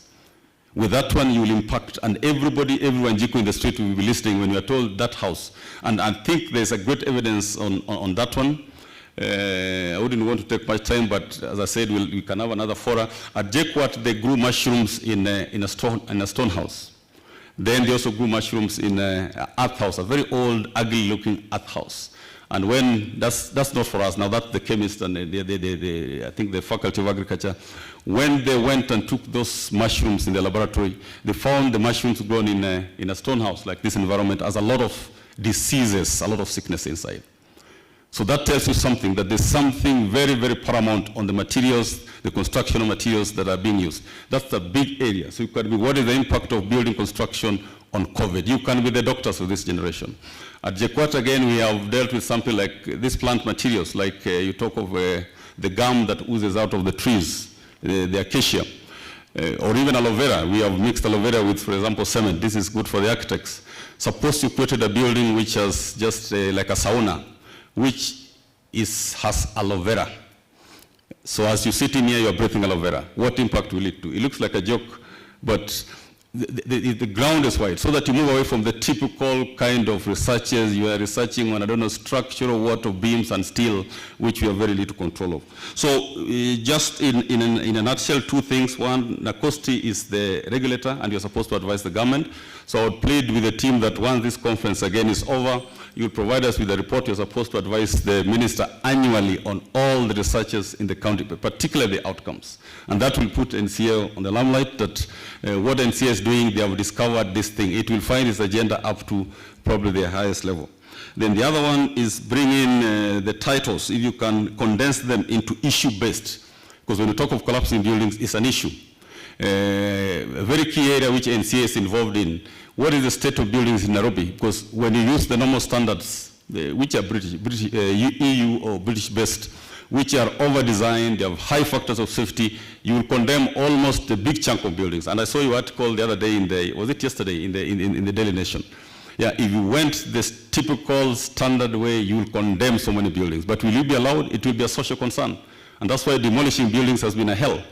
Is there another way of doing it? The Americans normally undertake performance-based structure. You come into this building, you put a crane up there, you load it with the expected weight. And of course, you ensure safety, and you can say and guarantee that this building is safe based on performance, not based on the design codes. Then you can be able to assess each of these buildings in Nairobi. It will be a great contribution to the economy of the country. Rather than going and saying, we saw cracks, we saw it's leaking, we saw it's what, therefore demolish. That has high cost impact. So this is something we're throwing to youngsters. Can you go and truly assess what is the state of this building? What can it withstand? So when you say demolish, even the owner will say, nimekubali, this one is risky. But you've seen people saying, no, my building is strong, I don't care about the design standards. So it's a big social issue. And that's why you can't demolish some of those buildings. You will be in a lot of trouble with the heavyweight. So NCA is right at the center of economic development. Finally is the percent of money. I'm just giving a contribution, I might have to leave early. The STI Act talks of the government investing about 2% of the GDP on research through the National Research Fund and through other agencies. Indeed, we are still far from that. I think currently it's about 0.7% investment. It's the best in East Africa, but it's something which we need the whole sector to lobby for. countries that have moved ahead, if you Google, you'll get data on countries like Japan. You found the economic development, the GDP grew as they invested in research. There's almost a direct correlation. Yeah. Then in the COVID times, one of the things you have seen is Biden has appointed a science advisor. Science advisor about research. So research is going to inform policies. If you're making policy on construction, which I think you've done, is it just a typical cut and paste from the UK, from the rest of the world? Does it reflect on the Kenyan exact scenario? So we are at times when they're talking of policies have to be evidence-based. Evidence means research evidence-based. So it's a key area of the construction industry. Otherwise, you'll find the public resisting you because you only bring pain to them which is not justifiable. How are you going to justify when you demolish a building? When you give guidance, they have to feel it that these people are saying my building is going to collapse, and I agree, I'm going to die with my children. But it is just some paperwork that we found your building is, and he will tell you, you know, that building is even worse than mine, and it has been standing for 20 years. Yeah, this one I also challenge, I throw to Professor Buliti at the board. NCA is the center of the country. Can they give us the facts? That is where now your research component becomes very powerful. Thank you very much, Mr. Moderator. Yes, I think Professor Oyawa said a lot of things, and I think those would arouse many questions from the audience. And actually, these are really, issues that are of great concern. And of course, I get many things from his talk. And one of them is that our researches must be based on issues. They must be based on issues. They must be based on Wanjiku's issues. Otherwise, if we are too academic, then we don't make sense. And of course, the final thing you said is that, our research must also be evidence-based. We must provide evidence when we say something works or something doesn't work. We must endeavor to do that. And how do we do that? Of course, those are the questions. He's also pointed out that, a lot of researchers in this country, especially in the higher institutions of learning, are segmented in that, every other body is doing their own research, and the next doesn't know about it, what is calling silo effect. And I think that is something that, we need to get out of. And I think in NACRA, I'm the vice chairman of NACRA, I know that we involve a lot of people. But then again, we don't involve really everybody. I think you can use that to hear issues like, human-based or human issues, human factors, which we need to start to bring on board, which are very, very, very critical in research. So thank you so much, Professor, for those words. I think I can move on to the next presenter. And I'm directing a question to Naputola. Naputola is a member of NACRA, and so I would expect him that he responds to this, other than, he's of course in NACRA, but you heard what he does. He does almost, let me not say everything, but he does a lot of things. So, Naputola, so the NACRA 2020-2025 has proposed the ways it intends to deploy in achieving its research agenda. What role should the construction industry play in ensuring the research agenda is achieved? And secondly, are there any best practices that you can give as examples? And those best practices, I think you would answer that, and I think I open up this to the panelists. I think that area you can assist us, so you can chip in. So can you go on, Mr. Naputola? Thank you, moderator. Very well put. It's interesting that we should talk about best practices. And just so you know, I think COVID-19 turned that so-called best practices on its head, because people in Kenya wash their hands more regularly than the people in the so-called developed world. That's why people are dying more there than here, one of the reasons, of course. But so when we ask ourselves, what exactly is best practice? And I would say, and Menendez talked about it, Prof has talked about it, we have to ask the consumer. Where do we get the feedback? Where do we get, how does somebody say this is best practice better than the other one? And I did a bit of background. I found, you say it's generally accepted as a superior, any alternative, because it produces results that are superior to those achieved by other means. That's best practice, one of them. Then somebody said, a standard way of doing things, a standard way of complying with legal and ethical requirements. That's one other explanation. The other one is to maintain quality as an alternative to mandatory requirements. So we need to have our own self-assessment. Now, based on what the last one is about best practices, only current, current best practice. Tomorrow, things will change and you'll find maybe the best practice of yesterday is not the best practice today. Other people, we are in a competitive world. People will come up with other ideas, other ways of doing things that are superior. So, but in terms of research, we are saying research for its own sake, as we agreed generally, is not good enough. There's the issue of research and also developing. So that, as somebody said, it's a common word now since COVID about build back better. In other words, are we learning anything, or are we doing the same thing over and over again and expecting a different result? That's the question we ask ourselves. Because, hey, let's face it, we build, watu wanakaa ndani, and then, something happens, then the blame game starts. Is it possible to then work on avoiding, on preventing, so that we don't have to have, when the situation comes, and then we say, oh yeah, because it's the engineer who did this, or because the architect did this, or the contractor. There's no shortage of people to blame. We as professionals need to bite the bullet and say, we are the first point of call.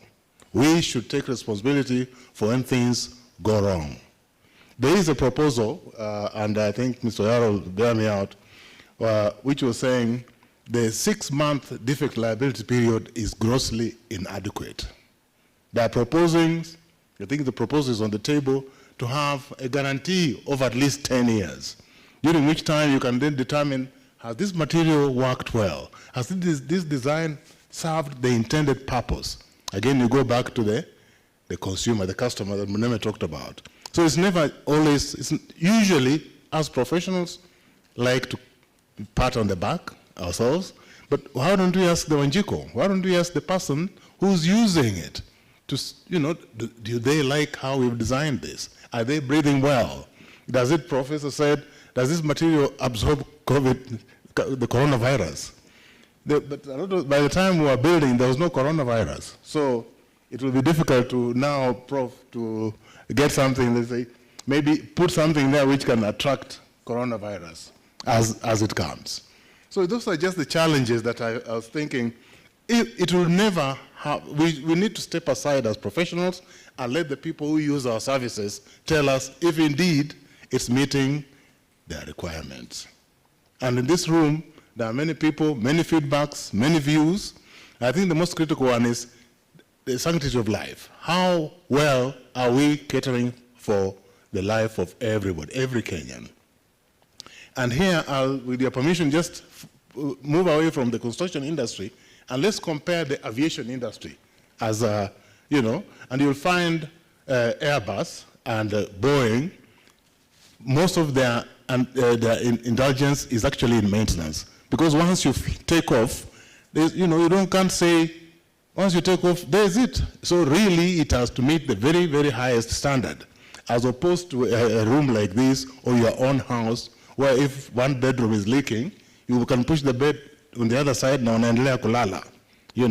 There's that difference in the potential impact, the potential risk of when you are using a facility, whatever it is. You've heard about collapse, during football matches, a stadium collapsed, hundreds of people died. And then again, of course, the blame game comes. But isn't there a way of forestalling that and assuring ourselves that whatever we've built can meet the highest possible standards during use? Highest possible standards during use, more than just during construction. Again, I sometimes feel that when we say construction, we tend to stop there. And I feel that that's really not good enough to just say construction. We need to work on how about after construction? What else is there? How do we anticipate that this, whatever building it is, will work and meet the requirements that were intended? So based on that, I was actually saying, well, let's aspire to the aviation industry. Okay? Okay, there have been a few accidents in the air, but they are far, far few and apart as opposed to buildings collapsing in Kenya even, where 35% of the buildings, according to research, do not meet the standards. Are we able to bite the bullet and say, let's see how other aspects of the, like the aviation industry, how do they deal with their standards, especially with maintenance? How do I assure that life is, as much as possible, preserved when things go wrong? I'm willing to take all sorts of questions at the appropriate time, but just think through it, how we can move from, by the way, we don't have to, although they say best practice, I think we have so many best practices here in Kenya, but they're based on things like vernacular architecture, If you enter a Maasai house, it's cool. Why don't we borrow ideas from that instead of dismissing it, as we used to do in university? We don't even think about it. And I didn't mention that I worked in the insurance industry, and we could never insure a Makuti roof. Yet, it has got so many other benefits. So really we're looking at hiyo ujuzi na kujua, how are we enjoying how are we utilizing what we have locally, and how is it inferior anyway to whatever concrete junk we built, like the glasses. The glass is so common here in Kenya, in Nairobi, but the question is that what we want? Thank you very much. Yes, thank you, Wafula Naptola. Of course, there are a number of issues he has raised. I guess the audience is going to raise these issues.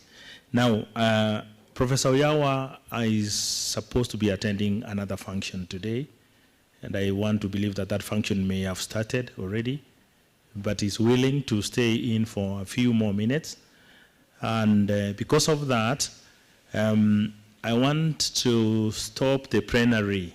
I want to stop the discussants a bit, from talking, so that I move on now to the plenary, so that you can ask a few questions. You may have some burning questions on acoustic and issues that are related to research in that general direction. Please don't ask other questions. Those ones we're going to answer them after he has left. Okay, only those that are concerned almost directly that he may need to answer. Now, someone with a microphone, please. I think we need to start. Can we start from this end? Anybody who has a question that Professor Oyawa needs to answer? Yes, Professor Masu? Yeah, the microphone is coming.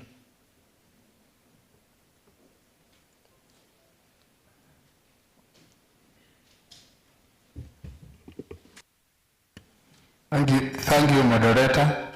I would like to address the question to my colleague, Professor Oyawa. I think we did some work together. Professor Oyawa, you came and inherited a very rich office with respect to research documents. I do remember my PhD thesis is there in that office. Now, and there are many others. What have you done about them? Because now we should start from there. The depositories are there. Remove them from the shelves, look at what people recommended, and then we start implementing some of those. Maybe what we are talking about is already buried there. And what is buried there, if we get it out, we save some coins by going back to do research again on the same. Thank you very much. Yes, that's one. Any other question again? Yes, Madhu, thank you.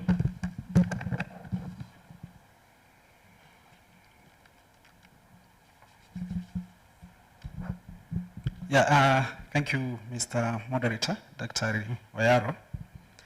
And thank you very much, the panel, and more specifically, Professor Oyaro.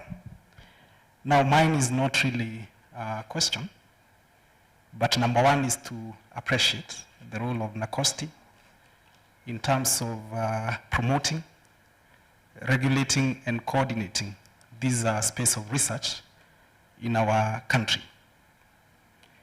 I happen to be very passionate about the role of research in development and in advancement of a country. And I believe, as we are younger, the only thing we can do differently from what our parents have done is actually to foster research, innovation for purposes of advancement. Now, as an authority, yes, we are going to see you in another sitting so that we can understand how this National Construction Research Agenda can filter into the overall document that you are calling the National Research Agenda. The first document, whose tenure is actually coming to an end, the first NACRA, which we started in 2015, we tried to see how it filters into your agenda, and somehow we were never very successful. But we are glad that this morning you are making a commitment, that you are acknowledging NCA as one of those very few agencies in the country that are trying to do something in their space. For us is the construction industry. And therefore, we are going to rely a lot on your support to have this agenda filter into the National Research Agenda. Now, the other prayer that we may be having to you as the captain in this area of science, technology, and innovation, and specifically research, this agenda, and our moderator will tell you, and our Daktari here, who is the chair, is not meant to be an NC agenda. It's meant to be the agenda of the country. The way we conceptualize NACRA is that it's supposed to be the mother of all the researches happening within the construction industry, and therefore universities should be able to adopt either at pure level of research or even applied level of research. How can this NACRA agenda filter across all the universities so that as a professor, if there's a young scholar who want to do their final year project, say at a graduate level, a postgraduate level, they are directed by their professors, if you are in technology, look at what NCA is doing and what NCA has given as the NACRA, which also forms part of the National Research Agenda. How can that happen? I would be very glad to hear what ideas you have in terms of selling this document to the masses. And finally, Prof, a lot of times, and I like what you are saying, the human capital or the human issues when it comes to failure of structures. Because when we did this study, there are about 7 major themes that actually are main effects which correlates to failure. Some of them are technical, as you mentioned, the social issues, the institutional, financial, all these filters into failure. Now, what is the role of multidisciplinary research approach when it comes to solving problems that bedevil the construction industry? Why am I asking this? Because majority researchers think research within the construction industry can only be best dealt with by guys in engineering school, architectural school. But I believe even some human resource practitioners seated here this morning actually hold a key answer to some of the problems that are facing the industry. For example, when it comes to workforce welfare issues, which disturb the construction industry, if we have masses that are disgruntled, they will not put up buildings that are actually quality in nature. So what is the role of multidisciplinary research approach? If you can address those issues, I think to a great extent, as an authority, then we'll have motivated the entire audience. Those who are not in construction, they feel they also have a place within the larger construction industry's research agenda. Thank you. Yes. Yes, I think the questions are many. Let's have the director, please, I hope, Professor, you are writing them down, eh? Because you want to respond at once. Or do you want to respond piecemeal? Yes. Okay. Okay, okay. Then we have Prof. Politia. Prof, on your left. Yeah.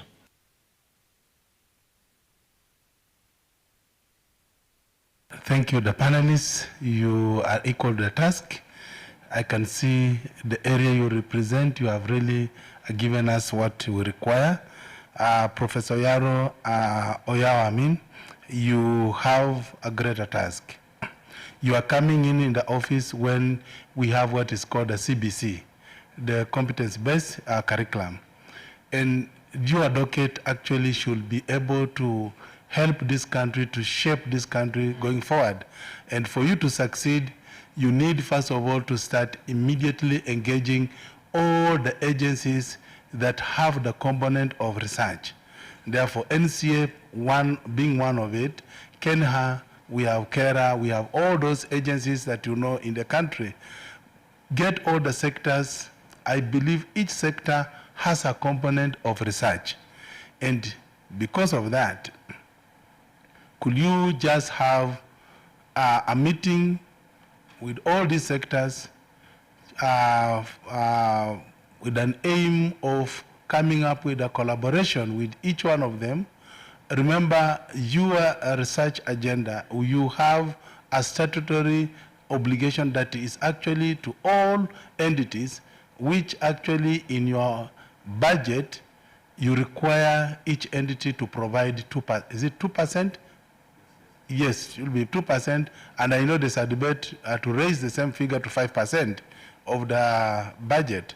So if all these sectors are providing 2% of their budget and it is geared towards research, I believe you have something that you can provide. Now we have the devolved function. And maybe members who are here and the panelists, I always keep on challenging our generations. We are the generation we are talking about. And therefore, we have the devolved function, we have the national and also the counties. Remember, all these counties, they are located in various areas with unique resources. So you cannot come up with a research which you are now going to say, all the counties should actually research on this. I'm coming from a dry land, maybe, where if you give me a research theme that is meant for those people from maybe North Rift, where there is rain throughout. So you will see I'm off completely. Even the research that I'll give to you, I'll give you because you have forced me to comply. But if you segment this research and say, each county, you go and seek the resources they have, the unique resources these counties have, and have specific themes for each and every county. And you can advise the government that even in terms of the crops, I will suggest, or you will suggest, that this type of crop can do well in this particular area. We have now the issue of the locusts. All of us, when we got into this COVID-19, we forgot that locusts were still with us. And all the research activities now are geared towards, so it's like we are chasing the wind. I think that. So we are becoming so reactive to situations as opposed to being proactive. So if you sit in that docket, I know your capability. Please don't say, I follow Nyayo. You have already been told there are so many documents that are in your office. All of us who do research, we have to furnish your office the research documents. But the starting point, which is immediate, the win-win situation here is that go to the counties, identify what they are good in, so that these county governments, they have the resources, they have the money, but how they can direct those resources to make their area be viable is what is lacking. Those guys who are given these positions, maybe as ministers of the counties, they don't know exactly how to utilize that money. But if they got a document which you are advising them, that this county, focus your resources on this, and you will transform the economy of that county. That's one. Second thing, in the development of the curriculum, for all sectors, institutions, starting from that CBC down from primary up to university level. You have actually what is it called, a significant role to play. Kindly direct how the curriculum, this curriculum that is given to all the learners or the learners are taken through. Can you see what is it that can be incorporated inside there? That's the same way as the National AIDS Control Council, where they said it should be a must that a unit on HIV/AIDS should be compulsory to all the learners. Is there anything that you can actually shape or direct, even for this CBC, university level, and even secondary school, that can be emulated and you can guide them in a better way? Let me rest there because I see members here also having a lot to contribute. But if you start that way, that will be good. Thank you. So thank you. I think Professor Yawa, yeah, you can give those answers. Yeah, thank you. I can start with that. Yes, And please. maybe it's normally easier to start with the last, because that's the one which the mind is still fresh on. But I just want to thank you. All the questions, as I said, if possible, might need another forum. There's a lot that we can discuss because we were to pour out what we have. But number one, I think there's a lot of activities happening currently at Nakosti, very much in line with the last question that board member, Professor Boletia, is saying. One, we have gathered some of the key stakeholders, the ones who are being called the core of the STI sector. Within the last 3 or 4 months, if you have seen the tall Nakosti building, a 6-story building, the Kenya National Innovation Agency is there now. They are housed at the ground floor. The National Research Fund is there, and somebody was asking about, people still confuse Nakosti to be the one dispersing research funds, but we have the National Research Fund, which is also in the building. I think the 3rd floor. There is the National Biosafety Authority, has moved in there. Last week, the other week, Universities Funding Board moved there. You have the Kenya National Qualifications Authority. So one is some of the co-agencies have been gathered there, and I think the CS or the PS is visiting there next week to so that when I come here, we actually come as a co-agency of the sector. You will have the CEO of Kenya, the CEO of NRF. That's the starting point. The other one also, I think last month, December, we had a symposium, one of the first symposium on STI, which was attended by a number of, part of sharing, like exactly what you're doing. It had, I think, the CS, the CAS, the PS, international partners coming out of this. We must have sent a letter to NCA, I don't know whether you received, inviting them on that. And we're just discussing exactly what we're saying. How do people get involved in this decision making? Because there's nobody up there who is the god of construction. It is, and even if there's a god of construction, he has to speak to Wanjiku. So in terms of the counties, I just opened the act. You really are speaking to the core function of Nakosti. Nakosti has about 17 functions given by Parliament, given by the Act, but due to transitional issues, I think over the last 3 or 4 years, they've been able to do 2 key ones very well. One is licensing of research, which Professor Masu is talking about. The other one is registration of research institutions. We are now activating the very powerful functions, like function number 1 I talked about is, if you allow me, develop in consultation with stakeholders the priorities in scientific, technological, and innovation activities in Kenya in relation to economic and social policies of government and the country's international obligations. We present Kenya in a number of international organizations.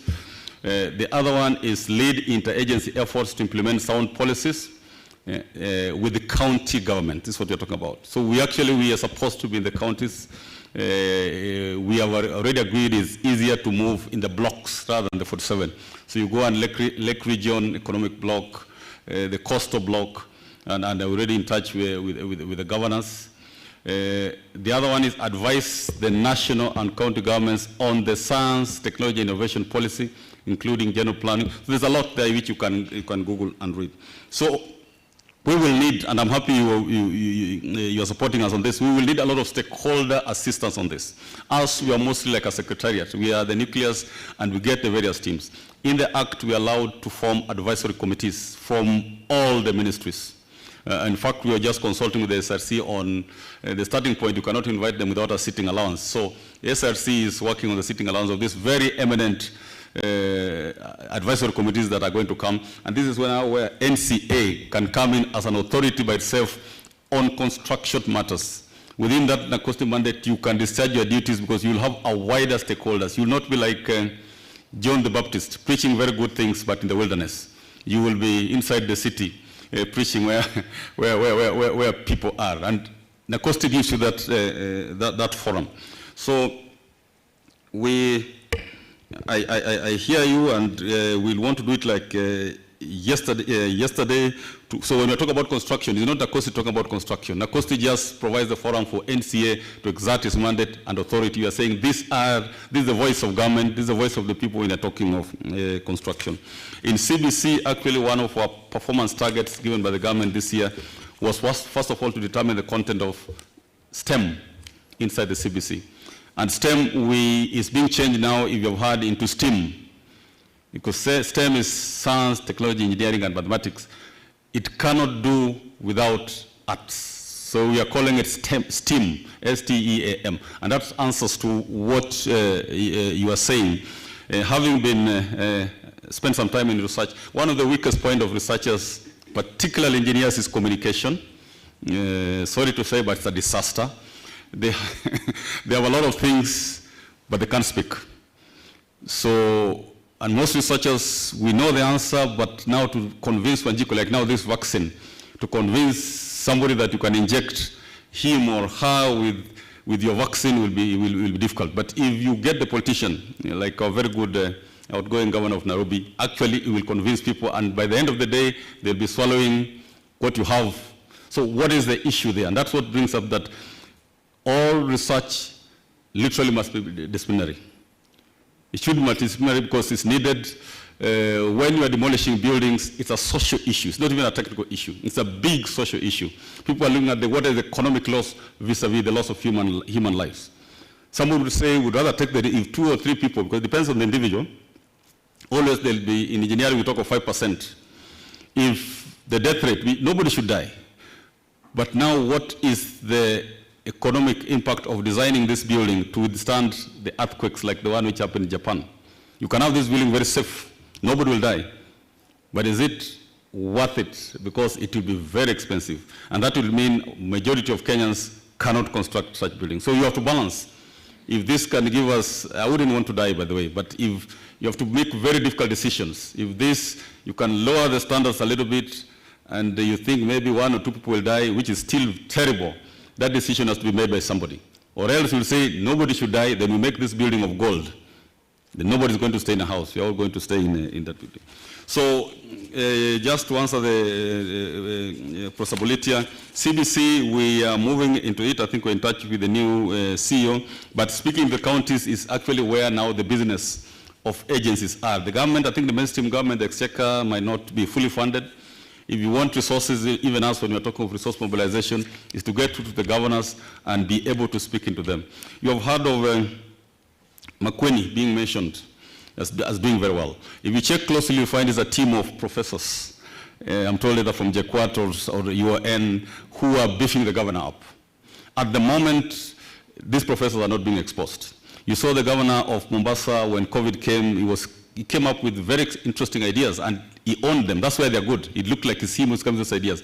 But if you go deeper, you'll find some professors, some researchers from Taveta, from TUM being there. As NACOSTI, we are trying to work with the governors because they have given us mandate so that when they come to the universities to hire a team of advisors from professors, they pay them well as a contract as part of building that capacity. We will need your voice. Because again, if it's NACOSTI standing alone, like the way NCA now is finding itself alone, it will not work. So working with the counties is the direction to go. In the symposium that we had a year ago, one of the areas that came out very strongly, and we had like Professor Mdambu with former VCs from Professor Micheka, was the indigenous medicine. The question is, if you go to Mombasa now, they tell you that during COVID, they were just using Mwarabaini. They breathe it in and out, and it's working. But who has documented that? Yeah, KEMRI is one of our research institutions. They are charged with a very heavy task, but I think the funding were the issues. We need a voice like in the US when you have Fauci speaking, everybody believes him. It's like the answer is more there than in the political answer. So it's the time for science. We need NCA to be the authority when they say that building is going to collapse tomorrow. You need to have also the spiritual aspect where you can smell that that building is going to collapse. Or some spiritualists you hire on a lighter note. Some of these things are spiritual. They are not just technical. Somebody will tell you, Kalenjin elders will say lightning will happen tomorrow and it will happen. So you don't just get the technical architects, engineers, quantity surveyors. They are so much on paper. But somebody look at this and say, this one is going to collapse. Another one, you will see a very nasty video and say, this one won't collapse. And it's hanging by the river. So NCA is dealing with right at the heart of human beings. You are like doctors giving medicine to very sick people. You are like people giving food to somebody in a restaurant. A little mistake you do, death occurs and disaster occurs. If you see your work that way, then this is the direction to go, evidence-based. And evidence means you attract external partners. So the other thing I would want, before I forget, even as I go into this question, was one of the easiest impacts which you can start off with, and we can discuss it, create a construction chair, research chair. The Kenya Space Agency has just done that. Nobody knows about, maybe you have not heard that we have a Kenya Space Agency. I think it has been a spin-off out of Nakosti in the area of just manning our space, the weather, and so forth. They have just sponsored, I think, research chairs at the University of Nairobi as a way of speaking loud that we're there. I would imagine if you studied a research chair in construction, where now even the chairman and his team, you have a team, both local and global, and you can get support from even the UK, you would speak much louder. That research chair would be, you can create either several or 3 research programs, allow the universities to compete and the research institutions to compete.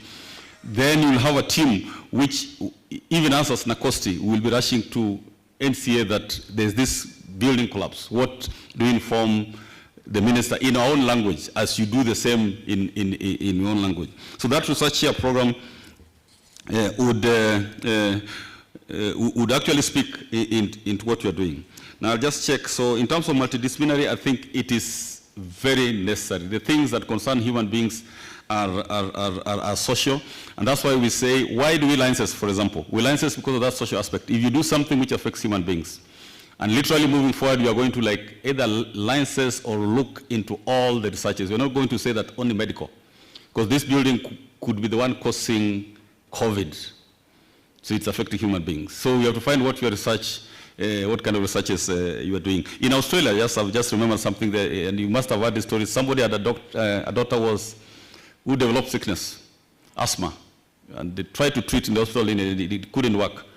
Then a doctor just one time asked the person, where was the child staying before? And they said, we were staying in a rammed house. Australia likes rammed houses, done very well, not for the poor, but for the rich.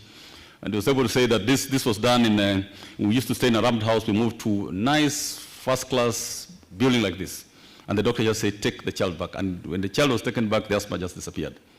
So there's a very big impact of the construction industry on the lives of human beings. This air that we breathe in directly interacts with the building materials. Then coming to Prof, I think you talk of depository. I agree, your PhD is there. We were moving them to some room. They are very dusty, yes, as you're saying. They're very dusty. We are praying that the formation of the consortia, the PS is soon, he has promised to convene the first meeting of the National Research Steering Committee in the country, which mainly comprises the PSS, or the representatives of the core, the ministers, the PSS handling the Big Four agenda, plus of course from the universities. Inside there'll be a rep from the universities, from research institutions, and from the sector.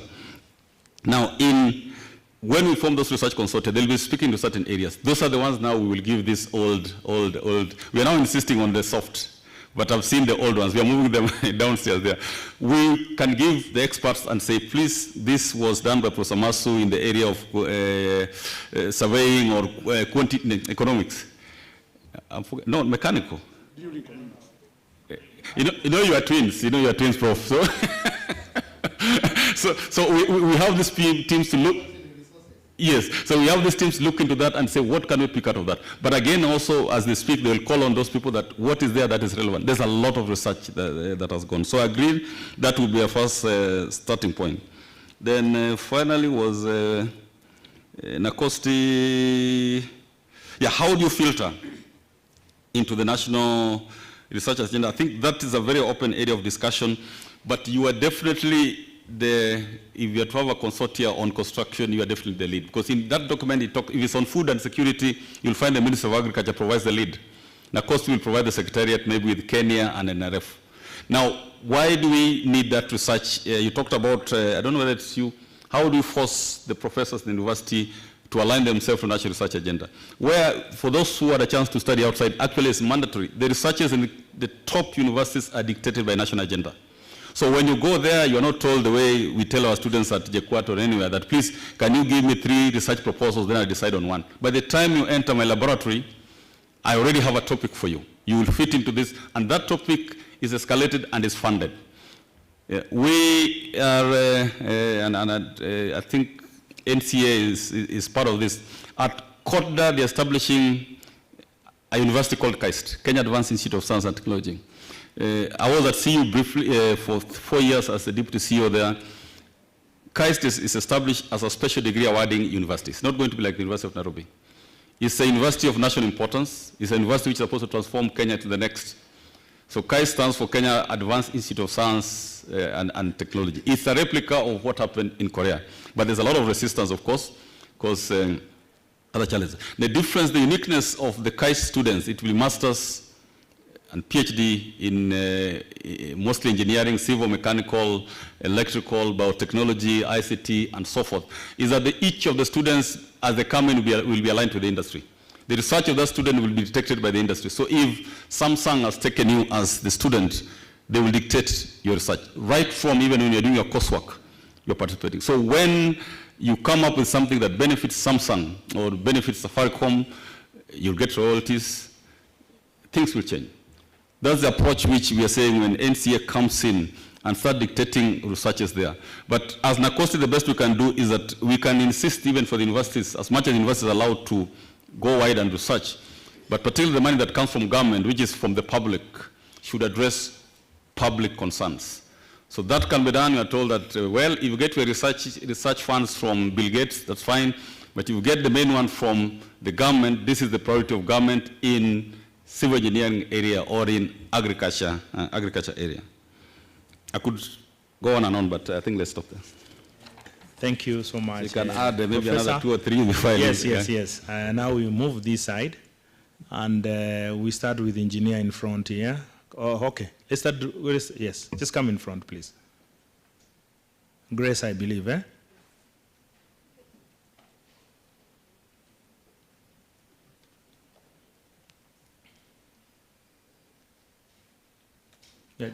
Yes. Okay. Thank you very much, Mr. Moderator, for giving me this opportunity. I want to start by introducing myself once again. I'm Engineer Grace Muthoni Kagondu. I sit on the Council of the IEK, Institution of Engineers of Kenya. And actually today I'm so delighted to meet Professor Oyawa, who actually is a member of one of our committees.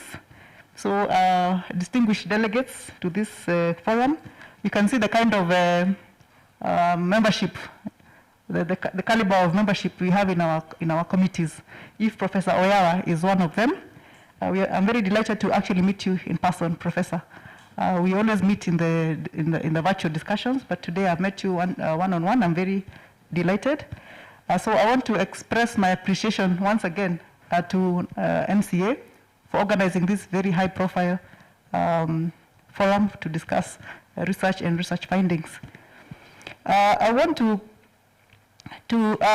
first of all appreciate the very interesting suggestions or the work that is being done by Nakosti, which we've heard from Professor Oyawa, and especially the aspect of implementing the insights and outcomes of research for the benefit of Wanjiku and to the Kenyan economy in the broader sense.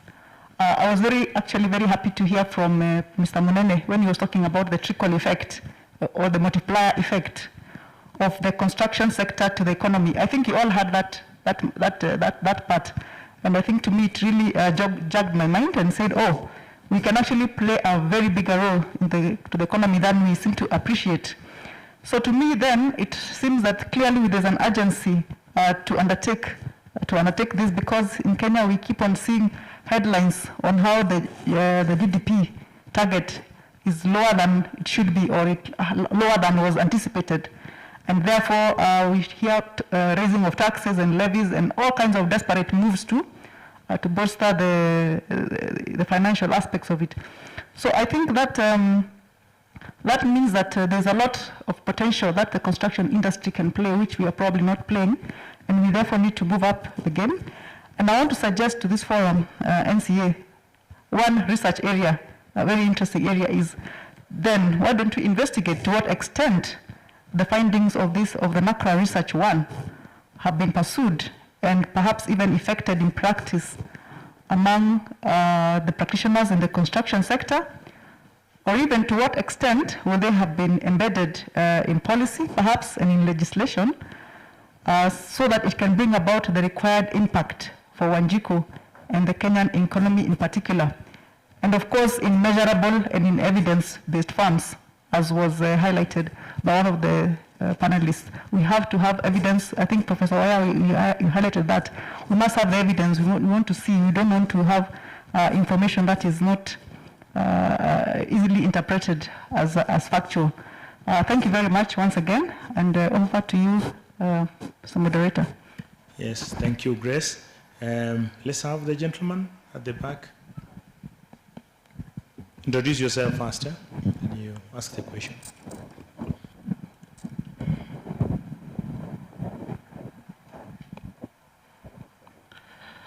My name is Daniel Madenge. I work for the Youth Enterprise Development Fund.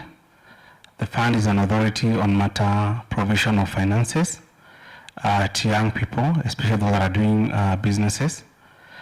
We offer other business development services, including entrepreneurship services, innovation, and linking young people to big businesses.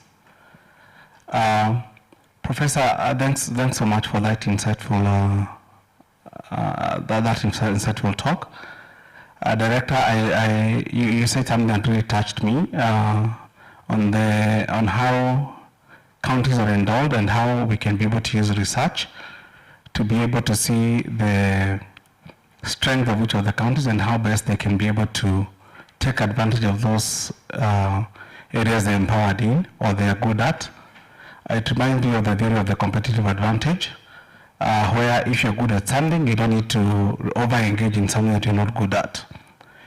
Nevertheless, we at the fund, as I said, we are an authority on matters youth.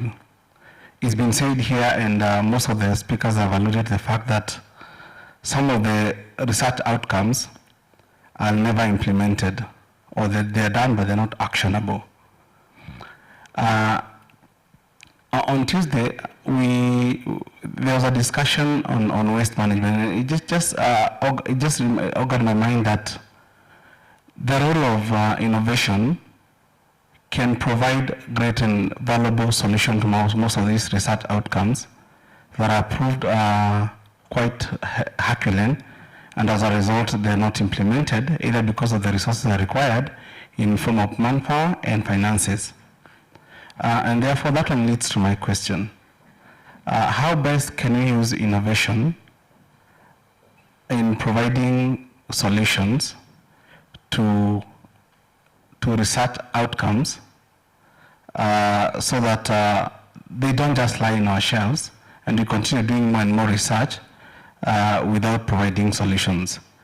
My other question is, how open is your organization, and what solution can be able to offer to some of us that are still in this field? We're not doing much because sometimes I realize that even if you're in this field of innovation, there is not much you're able to do if particularly you're all on your own. How then are you open to strategic partnerships on matters innovations and on matters innovations? Thank you. Can I have the last one, possibly? Yes, Chris.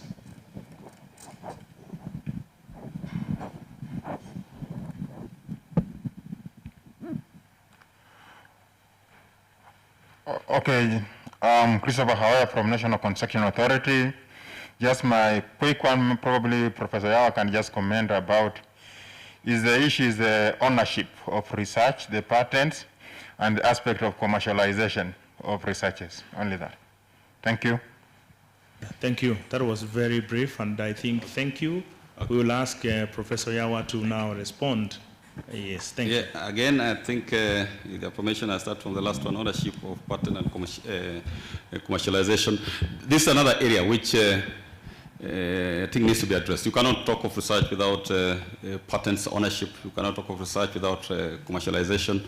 The other aspect, if you have checked the documentation very well, Kenya's status, they call it the Kenya's is it the Innovation Index? This grading that Kenya is doing fairly well in the sub-Saharan Africa actually is graded based on patents, the number of patents that are churned out within Kenya. And comparatively, we are doing well, but globally, we are doing very poorly. In the university where we are, I think that the rules are very clear that if you have used university time, you have used your university funds, the patent will belong to the university. If you're in a company, whether private, again, the same. The best you can get, and in the other countries, how researchers benefit is the royalties. So when you talk of royalties, that's what I'm saying, the industry needs to come in, because the industry is the one which will feel the benefit of your work. Currently, researchers are doing their work. For those who are brave enough, you go and patent it at KIPI. I'm a member of the board of KIPI, that's the Kenyan Industrial Property Institute. By the way, Engineer Grace was representing the IK. I've moved the other side, they're waiting for nominees for IK on that. So KIPI, the situation we have when you ask even professors, and Professor Masu is there, ask them why people not patent, say, what's the value? I will patent this product, I will keep on paying, there's a standing fee every year, and I'm not benefiting anything. So patents are necessary, but they will be meaningless if you're not getting a feedback. And that speaks even to the young man who is asking about innovation. And that's why industry would you say it's king? It's so crucial that you link up to industry. And innovations do not involve great grand discoveries like Einstein. Just a small change, like if you have this bottle and you have changed it in a way that enables the industry to market it, the water much faster. And there's a clear, they designated you to design the bottle, it has succeeded, the sales have gone up, then there's a % of royalty which will go to your university and to yourself. That is when the patent has value. That is not happening in Kenya and Africa at the moment. So, and it's called a tripartite relationship between the industry, the GOK, and the academia.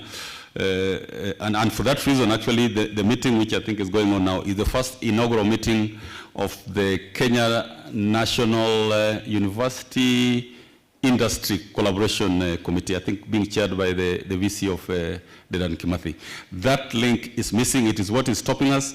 So on the patent side, it will be fruitful. You can patent, by the way, it's allowed. You have your patent, you go to KIPI, they will check whether it's anything innovative and new, they'll patent. Then what next? You'll own the patent and keep on walking around with it somewhere. If it starts from the industry, they take the ownership, they make monies out of it. You can imagine like somebody selling a lot of water because of a simple design. Okay? So it doesn't have to be a great change. It can. And then commercialization, again the same. At Nacosti, and this speaks to even to the other one, the other question just before.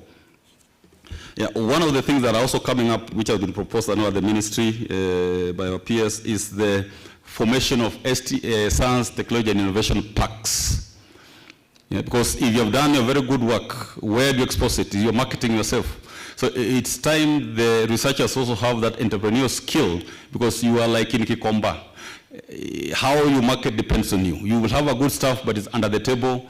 Nobody sees it. But you go out there and you put a drone which can bring food on my table, then I become interested. So there is a proposal to have STA parks, starting with one at Dedan Kimathi. I think the groundbreaking was done at about 2 months. There is incubation hubs, which my colleague, innovation falls under Kenya National Innovation Agency.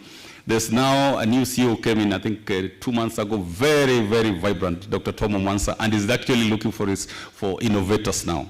So I would urge you could pay a visit on the ground floor of Nacosti. You will find him there. He's very open, very Western. It's free. You can get through to him very, very fast and share with him some of the ideas. He's forming a fellowship. I saw the other day he's forming a fellowship of innovators. In other words, you do something to qualify to be called a fellow of Kenya Innovators. And I would urge all the young people who have these great ideas. You have seen a lot of disappointments. Somebody was making bets the other day. It's like it didn't go very far.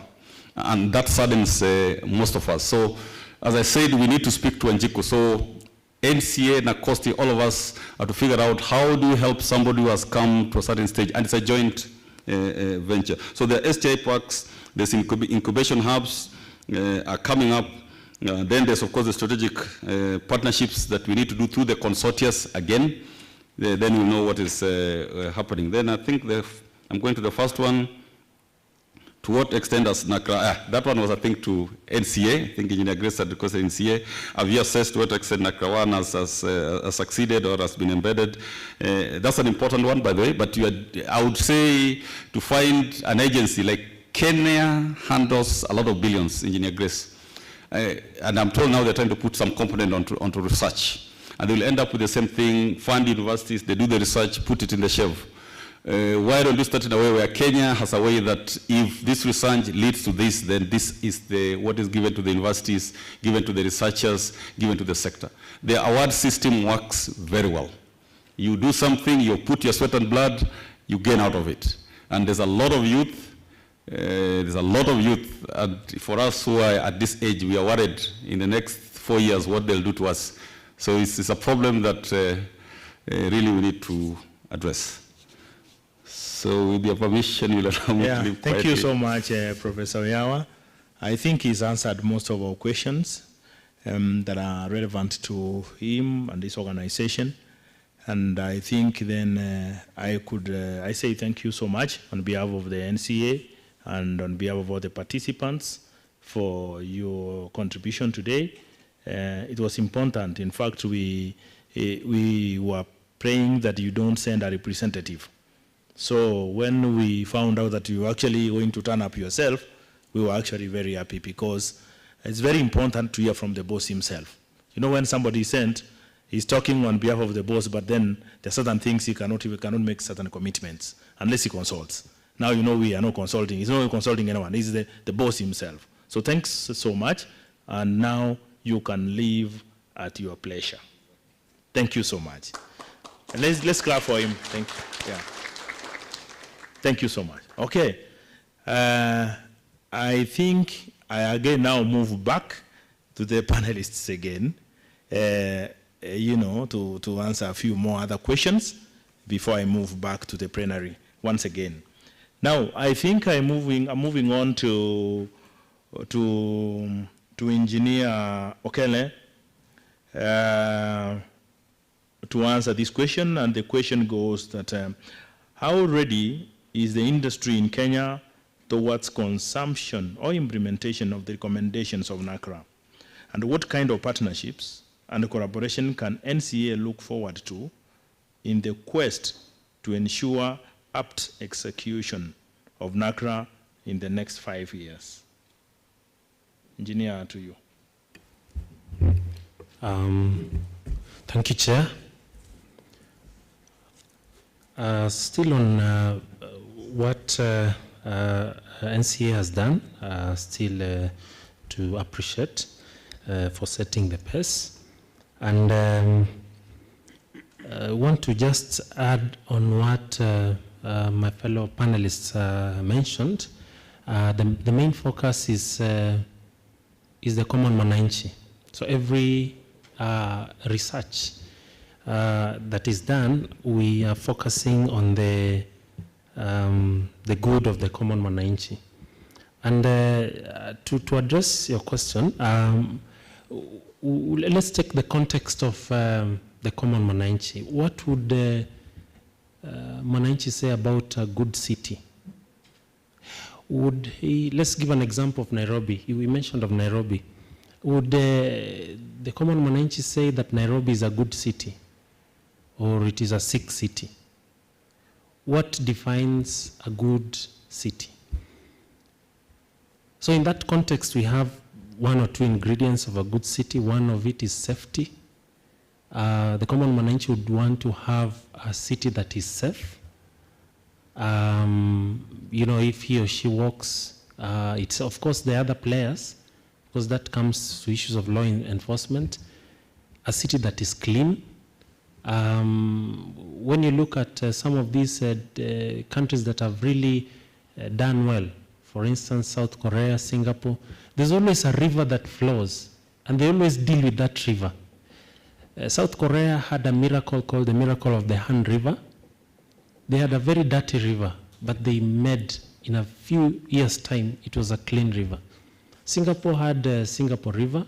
They had the miracle of the Singapore River. In 10 years' time, they had already made the river clean. And now, it became as, they could use boats and so on and so forth.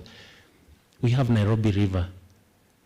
Are we able to reach to that level where we have the miracle of the Nairobi River, a river that is clean, that we can take water and drink it?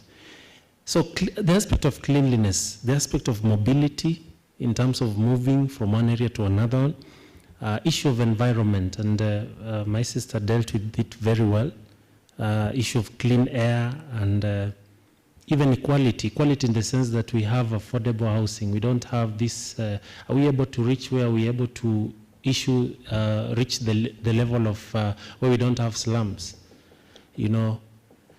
The reason why I'm bringing this discussion is to have the big picture. Because once we have the big picture, then we're able to get these priorities. And one, to a large extent, the recommendations are in place. One thing we have to for instance, if I go to the specific recommendation, one is the digitization and automation of the construction industry using the emerging technologies, and that is extremely important. What would then work on best for us would be to a balance, because what the Prof said mentioned is there are other indigenous materials and technologies which are adequate. So as much as we are hurrying up to get to embrace the emerging technologies, we can bring and marry the two so that we have a balance. We don't leave the indigenous technology and materials in quest for the emerging technologies. They can work together. If you walk in the streets of Brussels, you find that on one end there is very high-end buildings, but on the other end, like the roads, they are those ones of the 17th century, but you can't know the high difference. They have been able to integrate. I think during the World Wars, they dug bunkers, so they've been able to modify the underground space. So there's that, you can still use that old technology, the new technology, and make use of it. So to a large extent, it covers. But you see, emerging technologies have also their risks. So we need to address the issue of risks. We talked about even the issue of legal and regulatory framework. You mentioned about, there's mentioning about transitioning from graduate to professional. There's that challenge. So to a large extent, it addresses, the recommendations are welcome, and there's much more that we can do to advance forward.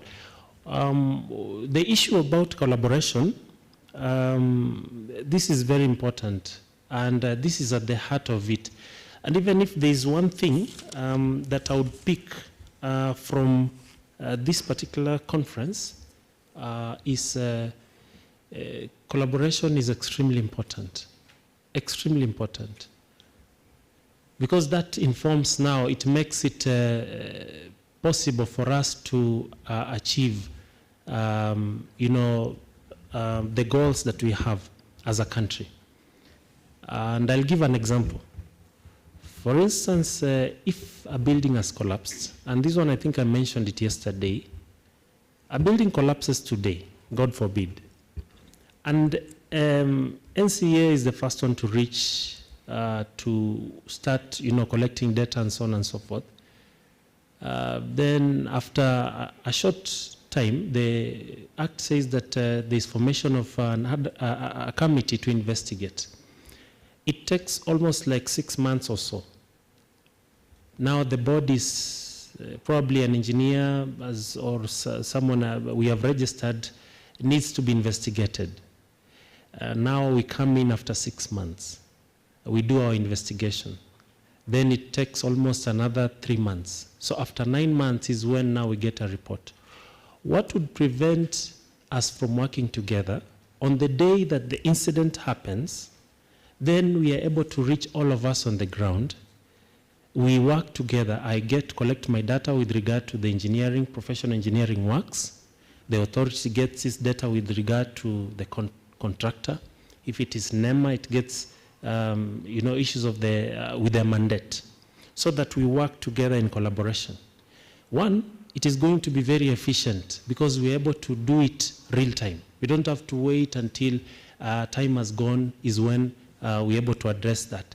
So that is an aspect of collaboration that we need to work, to really work as a team in terms of dealing with these issues that have come. And as you well know, some of this needs to be grounded in policy. I think we started this discussion, multidisciplinary engagement and regulatory arrangement. It is just now to take it forward at policy level. If we can come up with the agreements as soon as possible, then we find a framework in which we can work together. But in the meantime, I don't think it does any harm if we're able to start talking to each other so that when there are issues, we're able to address. And to a large extent, if we talk about county governments, they have concept plans, county concept plans or development plans for the county government. Then it is only work well if we go as a team and then we're able to work together with the counties. The professor has just left, but the board is just wanted to bring to your attention what the prof mentioned. Actually, and that is the other aspect of collaboration. What Prof. Oyawa was saying, he said that there is the formation of the Kenya Advanced Institute of Science and Technology. The Engineers Board of Kenya is mandated to form the Kenya Academy of Engineering and Technology to advise the national government and the county government on matters related to policy and issues of engineering. So you find we are two bodies that we can still work together. So the aspect of collaboration cannot be overemphasized with regard to promoting the national agenda. Yes, thank you so much, engineer, for that. I know we are not having much time, but there's one more question that I will want the panelists here to be able to take 2 minutes each, I think, before. I'm coming to the plenary, please. I'll come to the plenary. I just want us to take a few minutes, less than 10 minutes. Panelists, please.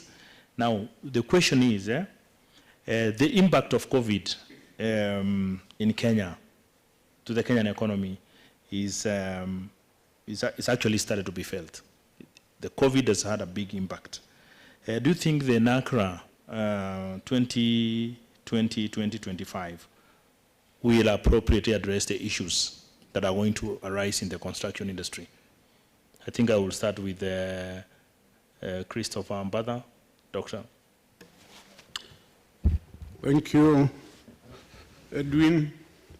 I want to start by saying that at the time when we were reviewing the agenda, there was no COVID. But in the report today, the presentation, COVID has been captured. It's one of the areas of research in the future. So, belated, we have been able to include it, and we hope we'll be able to develop topics in that area, depending on our experiences during this COVID pandemic period. That's what I can say for now. Thank you. I think, Munene, you're the one who talked a long time ago. You could say something. Yeah, that's true. Thank you for the question. I think that, one, I think it would be very, I think foolhardy for us to imagine that COVID will not impact the sector. I think it's affecting every sector. And I think firstly is there's an aspect, I think one of the general aspects that is sector agnostic is the aspect of resilience and how organizations, stakeholders within an organization are able to, one, weather the storm of the COVID phase, but also prepare to excel after the COVID phase. And I think there are several things that need to be done for you to actually create that basic understanding first. So, the basic understanding, but also there is value that has been created from the COVID era. So it's not just been bad. There has been, for example, significant advancement in digital technology or tech use within governments, which had traditionally avoided going digital, right? For example, there is value created in terms of reimagining work, right, essentially. So traditionally there was how people viewed work, but the COVID era has changed how we approach work altogether. I think aspects that have been mentioned, for example, aspects of mobility, these have changed today. So even in, for example, within the sector, buildings will have to take into considerations new types of risks, right? Contingencies applied previously in construction works have to be reviewed. People need, there's a new demands in the workplace, such as the need for resilience among employees. So in a sense, I think what COVID has done for sectors is created new priorities that need to be, they need to be quantified and allocated for in practice. So in a sense, going forward from the COVID phase for the sector, as far as research goes, is to be able to anticipate some of the unforeseen situations we found ourselves in the COVID phase. For example, in our sector, in the consulting space, right, there has been a lot of changes in demand of specific skills, right, that allow firms to weather storms during crisis or during a crisis. So in a sense, there are new innovations that have come out of a very hard phase, and it is important that organizations within the construction sector, leaders within the construction sector, researchers within the construction sector also are able to embrace these changes. I know I have 30 seconds on the 2 minutes you promised, but COVID has, in a sense, taught us that we never stopped living in the, the rock ages. We are still the same human beings that were out hunting and gathering. And I think this phase has called back some of those realizations into what it means to be a human being at the very core of sectors. And more potentially going back, and I know at the risk of repeating myself, the human aspect of industries has really come to focus. And so what COVID presents to us is not necessarily what you would say as a risk factor, but an opportunity to reimagine what markets and sectors could become. And I think that is at the very core of how considerations for the impacts of COVID should be viewed, but with a sense of more forward-looking thinking than just quantifying risks and trying to accommodate them.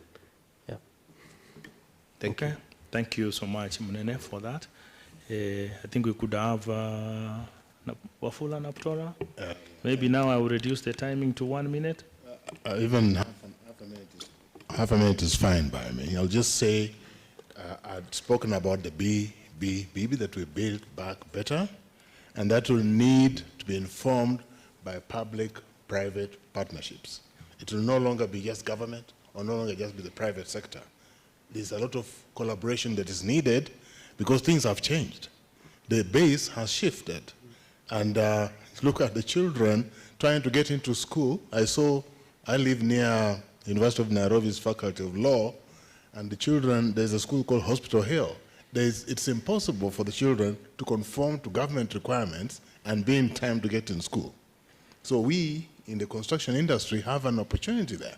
It is supposed to be danger. COVID really is danger. It's dangerous. But in very many ways, it's also an opportunity. And let's seize that opportunity. Thank you very much. Thank you. Thank you, Wafula. Yes, engineer, you are the last one. 1 minute, please. Thank you, Chair. Just to add on what my fellow panelists have said, that COVID pandemic, if taken well, if perceived well, if we have the right attitude, it is a blessing in disguise. In the sense that it's an opportunity for us to reinvent ourselves, to re-engineer ourselves, and to reimagine of a future that we can move forward. COVID taught us that, even the superpowers were brought to their knees. So it means that we should not underestimate our potential as a country, as professionals, as people. You can remember, if I talk generally, there was a lot of innovations coming. These ones, schools, universities were making ventilators or making masks. I think we don't need to lose that momentum. Let not COVID pandemic be a waste, in the sense that it just passes and we are still the same. This is a period or a season of innovation, where we can sit down. Probably there are people who are learning on programming, learning on this and that, so that by the time COVID season is over, we have a new team of innovators, we have a new team of critical thinkers who are able to contribute to the development of the nation. So this is a period that we need to do a lot in terms of doing the research, in terms of coming up, identifying the problems, because that's where it starts, and coming up with solutions to these problems. And we'll have different challenges ahead. Today it's COVID, who knows? Tomorrow it will be another challenge. So the lessons that we are learning on how to approach the problems, then another pandemic that will come. Even locust is a pandemic. How, as an industry, can we be able to solve this particular problem? And as my late mother, Mary Okere Nekesa, who passed on last year, may her soul rest in eternal peace, she used to tell me that you start small. You start small, start with what you have. And when you start with what you have, you build on that, and eventually you'll be able to achieve. Let us not have the attitude of saying we don't have the capacity, we don't have what it takes. Start with what you have. Let's start with the professions that we have. Let us start with the materials that we have. However indigenous, they are going to eventually be the solution. And just to wind up, Prof gave a very beautiful interpretation of what I'm just going to say. He said, in the beginning, the computer was filling this whole room. But now with time, it is this smartphone. Then with time, it's going to be the nanotechnology. So it means we have to start from somewhere. Let us start from what we have now indigenously. Then if we build and reinvent and keep on refining it, using the emerging technologies, then as a country, we'll not only move from where we are now, but we'll move from third world to first world. So let this COVID season be a season of innovation, a season where we can really change our country and change it for the better. Thank you. So much. Thank you so much, Engineer. I think we've had their issues, and so COVID presents, of course, it's a disaster, but it also presents opportunities. And I think we should then now, as a people, take up the opportunities that it has brought. Actually, it has brought very many opportunities. Yeah, of course, we sympathize with the victims of COVID. Yes, it's terrible, but then there are opportunities, and I think it will drive the world into another step, because we don't know what other infection these guys will develop. Now, I think with that, I would open up this session. We don't have much time. We have very little time because we're supposed to break almost in a few minutes from now.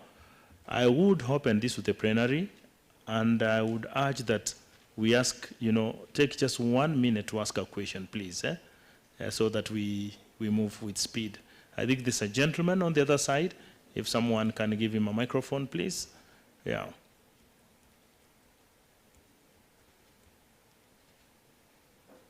Thank you. Yeah, say your name and please, 1 minute only. Thank you. I'm Dr. Engineer Kihoga, State Department of Public Works, and a member of NACRA Research Committee. Now, I think we cannot finish this meeting without addressing a serious gap that exists in the construction industry, particularly in the engineering sector where I belong to, because we have a lot of challenges of converting graduate engineers into professional engineers.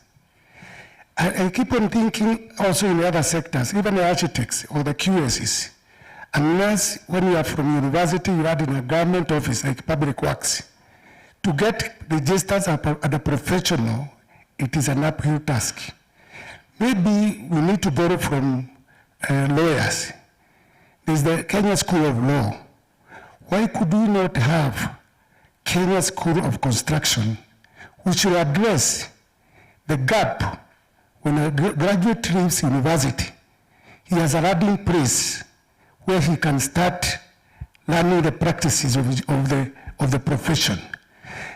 As it is now, a graduate comes from university, and after that, nobody cares where he goes. We only condemn them that they are half-baked, they don't have practical skills. The industry is not interested to take them on board, but we expect them to be professionals. So this is a point I want to put it across, that we can deliberate on the challenges in the construction industry. But unless we address how to assist universities after the theoretical knowledge, for them to have a stopgap of getting practical knowledge so that they become practical in the industry, I think we shall not have gone much. So I think this is a challenge, and I think it should be addressed in this kind of a meeting. Thank you very much. Thank you, Engineer Gadinji. Yes, I think, but it's important that NACRA has actually addressed that issue, and it's our belief that some organization, school, or researchers will actually pick it up and run with it. Yes, can we have the next question, please, or contribution? Okay, engineer, bring it here, please.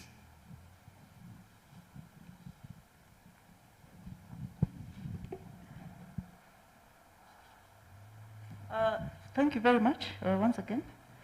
I want to concur with the findings of observations of Engineer Kithinji from the State Department of Public Works about the what we do with our very talented young people when they leave the University of Nairobi. We call them graduate engineers, but they are actually graduate engineers in as far as getting the degree is concerned. But in terms of opportunities to advance their engineering knowledge, I think those limitations have been felt by the industry. We at the Institute of Engineers of Kenya, we are doing what we can to support them like a welfare body, but there's only so much that can be done by a welfare organization, which is being run by members' contributions. You understand the limitations that can exist. What we can do is to lobby and talk about those issues in a forum like this one, so that it can be highlighted. We are churning out, these are really the brilliant minds that the universities looked for the top performers in the high school to do engineering. And then all of a sudden, after graduation, we realize that there's no place for them to go, or there's no opportunities for them. I think that looks very strange. We need to complete the circle so that they can get the training, and furthermore get absorbed into the industry. But I want to take the discussion a little bit further, and I think I'm talking to our sister, EBK, with whom we talk a lot, but there's no harm talking once again, even in a forum like this one. Once again, we also want to look at the welfare in terms of compensation, in terms of salaries, in terms of placing of these engineers in the construction sector. Generally, let me say engineers, because we are talking about people in the construction industry. And I want even to broaden it to the players in the built and natural environment. Where do they sit in the remuneration grading? Where are they? Can we just go back and see? The other day we were subjected to national ridicule by other professionals in the medical sector, saying that we are implying really that we have, engineers are no longer who they used to be. We are now the people, and these guys, we are now okay. We are the ones who can do these things, especially the medical sector and so on. I don't want to name names, but I think the clip was going around everywhere and all the engineers were up in arms. But there was a truth in what they were saying, and we have to face it, when IPK Representative Engineer Kerry, with due respect, we have to agree that there was a point. A nurse can wake up and say, we are earning, I think it came out that one of the governors was saying that some of the nurses we could see the money they are earning. I mean, some of these things strike home when you realize that there's something happened along the way somewhere. At one time, engineering and those in the built environment could stand tall in terms of where they are and their contribution to society. Today, I think we are subdued, and I don't know whether this subduing is very good. Looking at what we had today, the potential to contribute to the GDP. I think if you are able to contribute to the GDP to that extent, why don't you use that potential to do exactly that, and also reposition ourselves better? What can we do about it? Thank you very much. Thank you, Grace, for that contribution. Actually, you you're starting to answer the question Ginegedigi is asking, which is good. Now, anybody else who has a burning question? I think with that, let me ask Engineer Okere to, not necessarily to give us an answer because he doesn't, but to give us, to make a contribution. And I would ask you to, Engineer, use just 2 minutes, please. This issue of engineers, this issue of underpayment, this issue of professionals, the construction industry being seen as not important in this country. I think we have a big problem. Yeah, you could say something. Thank you. Thank you, Chair, and thank you, engineers, for the questions. Delegates. Yes, I have answers, and we are here to solve problems. And I'm here on behalf of the board. I'm here on the authority of our chairman and our registrar. So I have the question. I have the answers. We start with number one. Transitioning of graduate engineers to professional engineers, or let's say graduate, let's say not necessarily dealing with engineers, but graduates to professional level. The board has put a mechanism, what we call Graduate Engineers Internship Program, that is ongoing now. We had the first cohort that was taken way back in 2019, 40 students. Then last year, 60 students. And then this year again, we're going to have more students, around 50. So with that, it's a program that runs for 3 years. So immediately the students finish, they graduate, then to be, the issue is that you take 5 years of engineering training, then after that you register with the board as a graduate engineer. Then you're taken through that program for 3 years. Then after that, immediately the student now is able to, because he meets with he works under registered engineers and different, there's a program. So he's exposed to design, exposed to project management, exposed to issue of ethics and so on. So this is ready to register as an engineer. And you remember in 2015 that program was actually rolled out, but I think there are students who are disgruntled and they went to court. So that program picked up at that time, then by now we have talked of an increase in in numbers in terms of the profession. Because for us to reach Vision 2030, we'll need to have adequate professionals, adequate engineers. Right now we have approximately 2,500 engineers, professional engineers and consulting engineers. And there is a ratio of, recommended ratio of 1 engineer to around 4,500. I'm not sure about the figure, 4,500 the population. So ours is very skewed. 1 engineer and thousands of people. So the board has put that program. There's another one that is also being developed, the Kenya School of Engineering. So this is where also there is a lot of capacity building so that the graduate engineers are able to transition easily. And when we have more professionals, then we'll have more people who are going to make a contribution.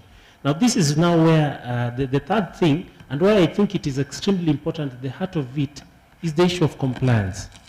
Because this, if we look at it separately, I mean in isolation, then we miss the point. But if we, that's why we call the issue of collaboration with all the players. Because it means if we have the professional engineers who are fully engaged, they're the only ones who can design the documents and, they do the design, and therefore we cannot have any approval unless it is done by a professional engineer. Then it will have a trickle effect even to the other members of the fraternity. And I'm sure it is the same thing with the architects and the quantity surveyors.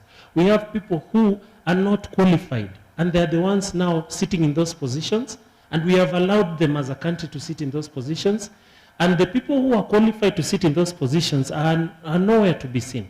We have advisors who should actually be sitting in those positions. And you see, when you have a professional engineer or a professional architect or a quantity surveyor in that particular position, then behind him or her, there's a team of graduate engineers. Now, take someone who is not qualified and you give in that position. Who is he going to be under? And even let's say that person is not qualified and whoever is working him is a graduate engineer. How is this graduate engineer going to really be mentored? So the thing is this, we need as a country, as I wind up, to make sure that people who are qualified are the ones who are sitting in those positions.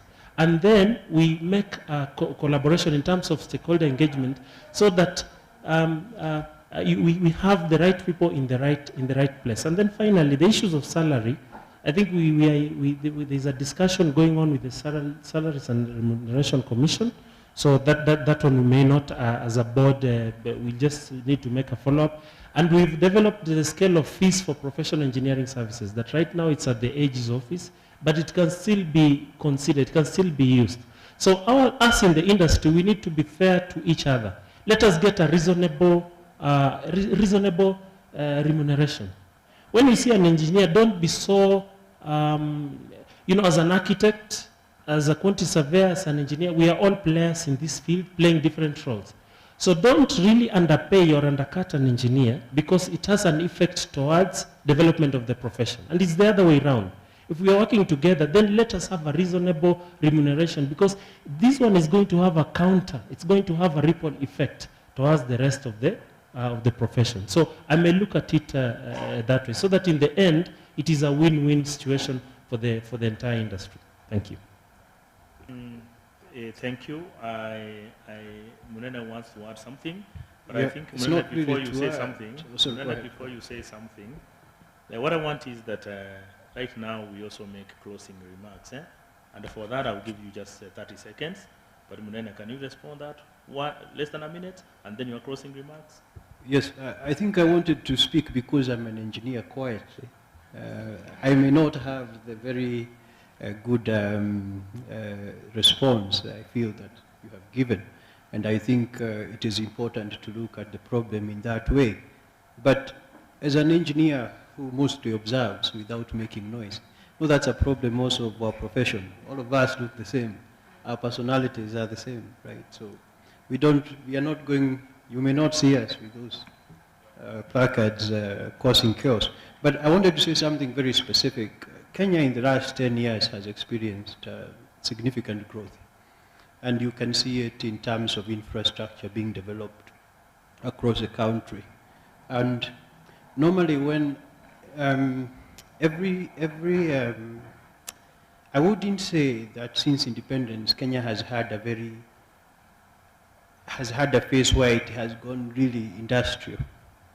And industrialization is a matter of building blocks. You start with certain things, you continue to put others. Eventually you have all these elements that then converge to create an industrial country. But during the moments when a country industrializes is when technical skills are really required. And Kenya is on that journey, right? We started off with a very big investment in power. We have had big investments in roads. We've had big investments in the rail, for example. But then there's something interesting happening in the manufacturing sector, which is the conversations around these big industrial parks.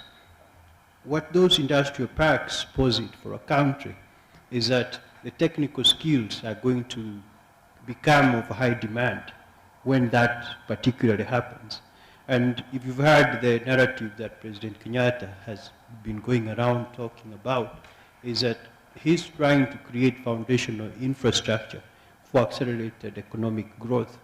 Now, the aspect of economic growth could happen once the infrastructure has been set up and these big industrial parks come up.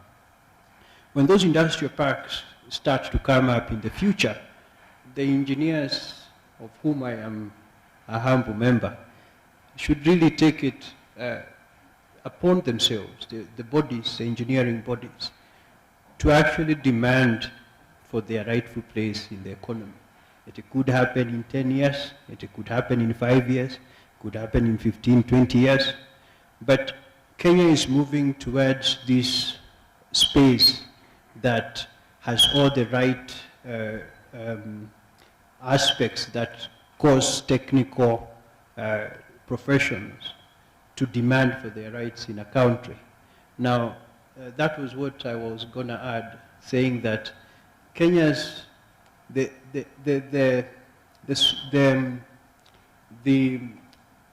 the time for engineers in my mind, and I know I am not a prophet, but I feel it is coming. My closing remarks, because I do not want to overstay my welcome on the 30 seconds given, is that we need to think of ourselves in a more futuristic way and seeing ourselves as leaders of a continent that is on the move. What happens in Nairobi replicates in multiple other markets. So the decisions and the research focus and the areas, priority areas that we choose in Nairobi should also be seen as representative of growth points, one of the leading growth points in the African market. And my request is that as professionals in the construction sector, we don't just look at ourselves as only looking at Kenya, but seeing ourselves as setting the pace for other countries in the continent. Because that growth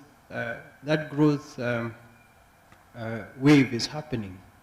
And technical professionals such as engineers, quantity surveyors, architects, they will be at the core of that growth.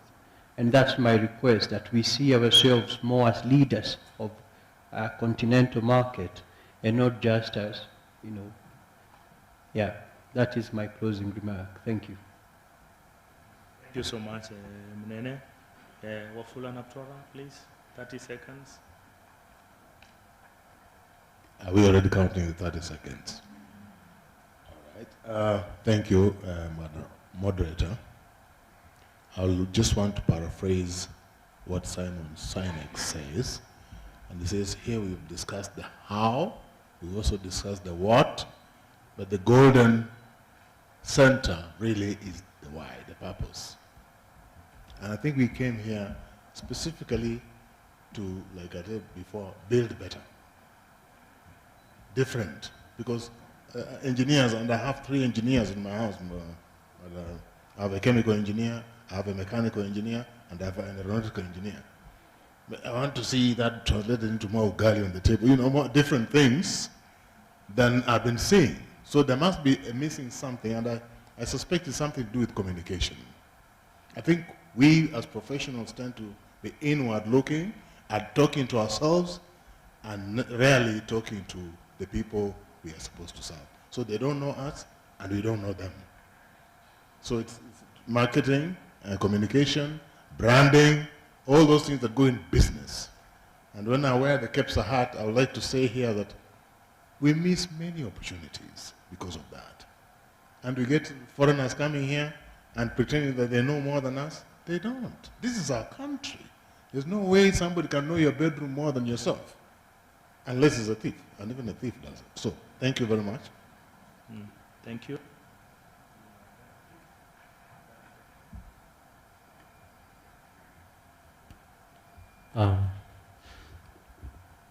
There's a wall that was built a number of years ago, and there's someone whom I think he was both a contractor as well as an engineer, as well as an architect, as well as a quantity surveyor.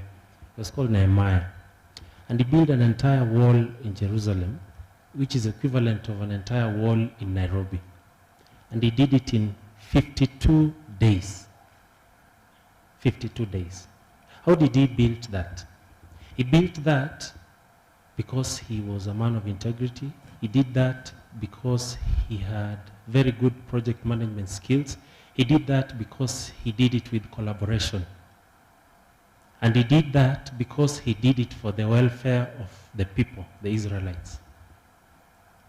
So as we go forward, let us use the research that the NCA has done extremely well to present. Let us use the knowledge that we've got today to go and build a wall, to go and build an infrastructure that stands the test of time. We call it the resilience infrastructure. That one, it will be infrastructure of integrity. It will, we raise the bar of excellence so high such that it can stand the test of time. We go and work with collaboration in the industry so that we go very far.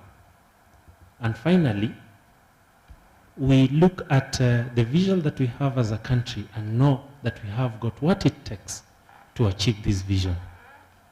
And I want to wish you a very wonderful year. This year, we had a tough year last year, but this year we pray that it will be a year of good tidings, a year of innovation, that we will do great things as players in the industry, that will open more opportunities. People are going to get jobs. People are going to really, the economy will be very vibrant. So we look at a year that it will be a year of re-engineering and restoration. So all the best. Thank you. Thank you so much, Engineer. Yes, Christopher. Thank you. I know we are not a very old nation. We may not have a lot of professional experience. We may not have a lot of business experience, management experience, and that, one may say, is an excuse for mismanagement and corruption. Now, when you ask yourself, who really fails projects? Most of us here are practitioners in the construction industry, but the projects perform poorly in terms of cost, in terms of quality, in terms of time. Who does not do their duty? It is most of us. So I'm talking about what my colleague has talked about, integrity. We cannot waste a lot of time doing research, solving problems or suggesting solutions without changing our attitude. We need a change of attitude if we are going to succeed. Secondly, let me say that with respect to the issue of engineers, I can only ask Mutani, who is the rapporteur, to take note so that we see where we can insert that issue of transition from graduate to a professional, not only for engineers, and also review the issue of fees management, because there are complaints that some professionals are undercutting others. The scenario has changed, whereby it is not business as usual that you get your fees according to the CAP 525, for example.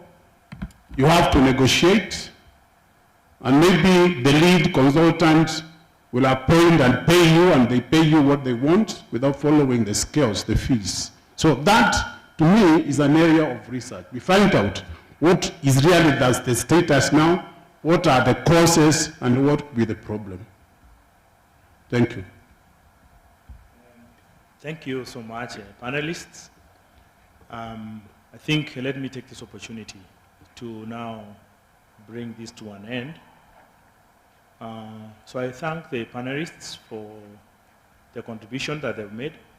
I thank the presenter, that is Hawaya, Christopher, who made a presentation in the morning on Accra. I thank all of you attendees. You know, if you weren't here, then it wouldn't be meaningful. I also thank those online attendees also who are following these proceedings. I'm sure we have gotten something today and the whole week, and that as we leave, we are going to be better people than we were on Monday when we came here. I hope we are a bit better. We know a little bit more. And I would also encourage you that you visit the website of the NCA and look at the reports they have. These reports are not going to gather dust. At least they are online. So I don't think there's dust online, maybe, unless somebody, you know, maybe there's a different kind of dust, which I yet don't know. Maybe we'll do research on that one also. So let's use this research for our other researches, for other things. And as the managing director put it yesterday, it was, not yesterday, sorry, I think it was Monday, it was very clear that NCA is doing research. It's a public body. They are not going to hide this research under copyright. In other words, we can borrow this research and run with it and make a change. Because the change you make for all of us. And we are happy once, you know, once we start to see change being made. So thank you so much. And thank you for attending. So my panelists, thank you so much, and God bless you. Thank you. Thanks. With that, I call on NCA, please. We hand it back to you, the session. Thank you.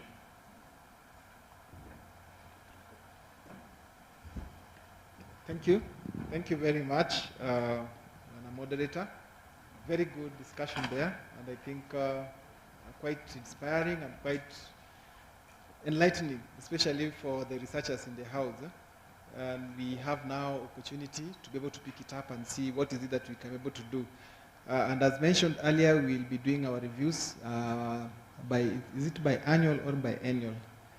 I think biannual. We'll be doing our biannual reviews, and we'll be able to reach out to you again to see where we have been. So now as we close, I want to invite our General Manager, Registration and Compliance, so that she can be able to come and do her closing remark. Then we can be able to call it a day. Karibu sana Bwana GM. Madam GM, sorry.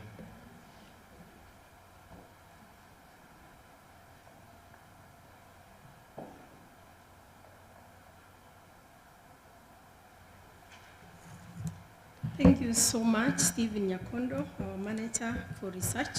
I want to take this opportunity to thank everyone. I want to thank our board, who was represented by Professor Pulita. I'm sure he's still around. Thank you so much. I also want to thank our panelists, who was led by our moderator, Dr. Oyaro, and also the panelists who have taken us through this whole session, Dr.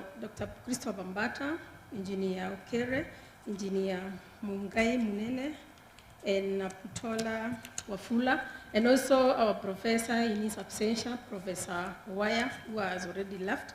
I want to thank him so much for what we've taken us through. And also I'll not forget to thank our technical team, who has been able to disseminate this information to our stakeholders in the construction industry, and also the participants who've been able to participate in this. You've given us your contribution, and our rapporteurs who are taking notes. We've taken note of all this, the contribution that has come in, and this will go a long way in improving what we've done throughout the week up to today. I also not forget our NCA team, led by our executive director, and also our general manager, construction research, my colleague, QS David Matu, whereby this docket of research is in his department, or is his directorate. So he's been able to enable this to take through and to be successful. And also the managers who have been here with us, thank you so much for participating in this. And also the rest of NCA staff who have been here with us. Thank you so much. All the presenter who made a presentation on the priorities of NACRA agenda. Thank you, Christopher Kawaya, you've taken us through that. And also the last but not least, I'll not forget that we had also our planning committee. For us to be able to have done this, we have a team planning committee, which was led by our own Catherine Chege. Thank you so much. So I want to thank everyone for all the contribution that has come in. I'm sure this will better our construction industry. We'll be able to build into this, and we will be able to build the capacity of the construction industry. And now there's one thing that we will do, and I want to invite my colleague, GM, QS David Matthew. There is one thing that he's going to do, and I want to welcome him. Thank you.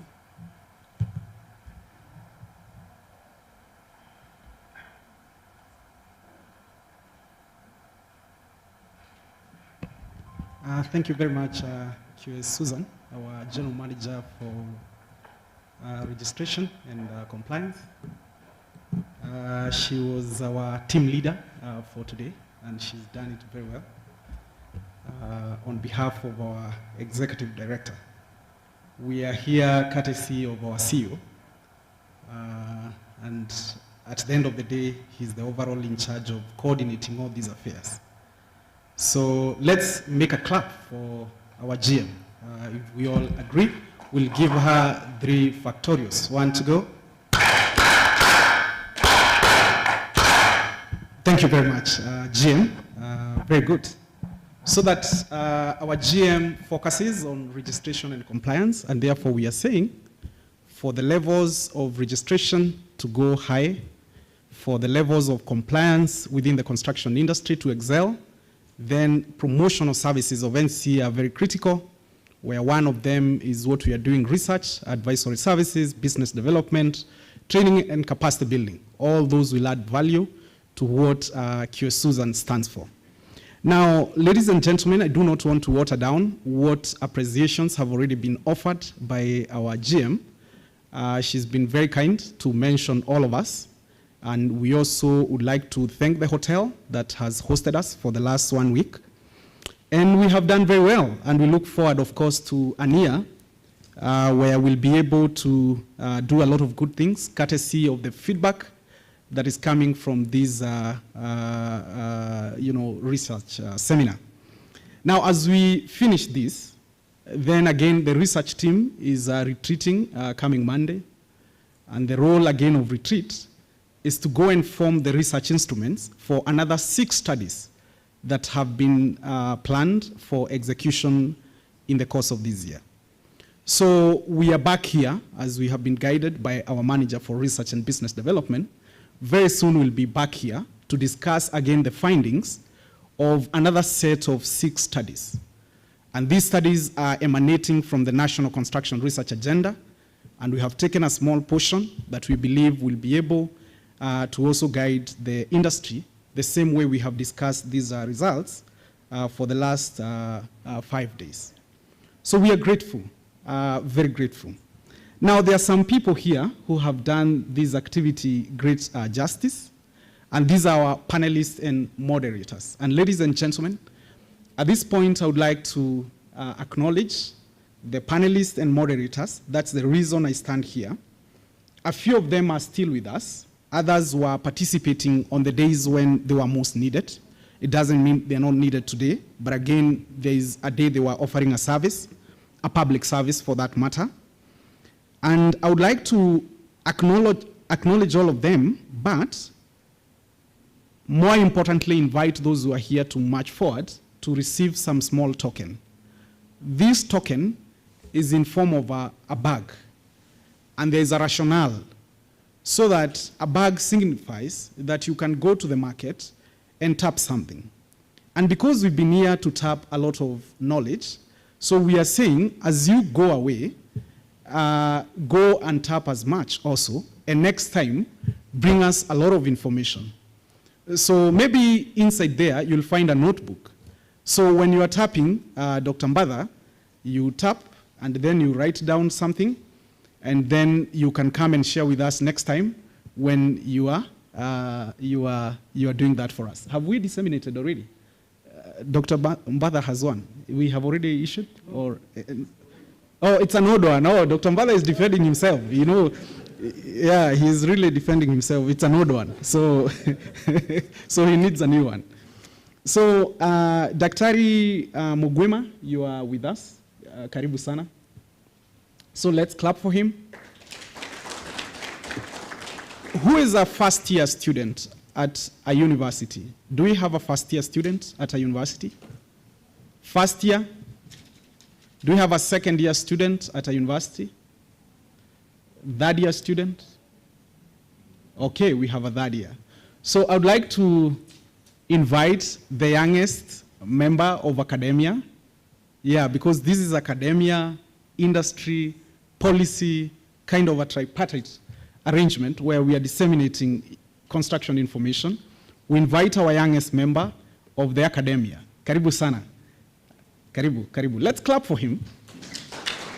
Tomorrow, this gentleman, inspired by what has been going on here, will be the greatest scholar, the greatest researcher in the construction industry in Kenya. Steve, I'll ask you to pass the bag to him, and then he'll be able to pass the small token to Daktari. And then we'll take a really good photo, and one day, the young member of the academia, I would like you to remember this gesture where you honored a university don, and you should be one of them someday to come. Actually, youngest in academia, but not youngest at age. That is subject to research.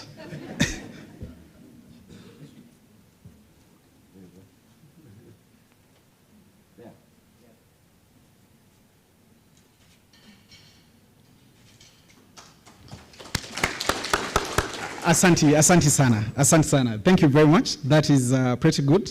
So we move on to Dr. Edwin Oyaro. He's been our moderator for today.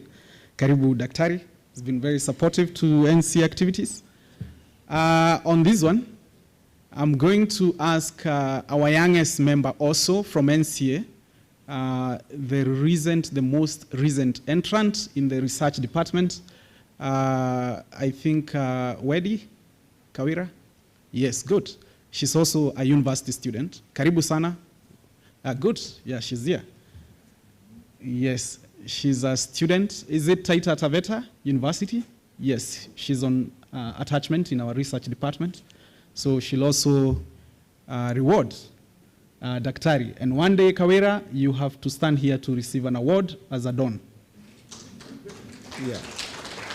Thank you very much. Thank you very much. It's the only way we can promote research, and we can also challenge more members to become part of this movement of research in the construction industry. Dr. Christopher Mbadha is here, my teacher, but your unit was a little difficult.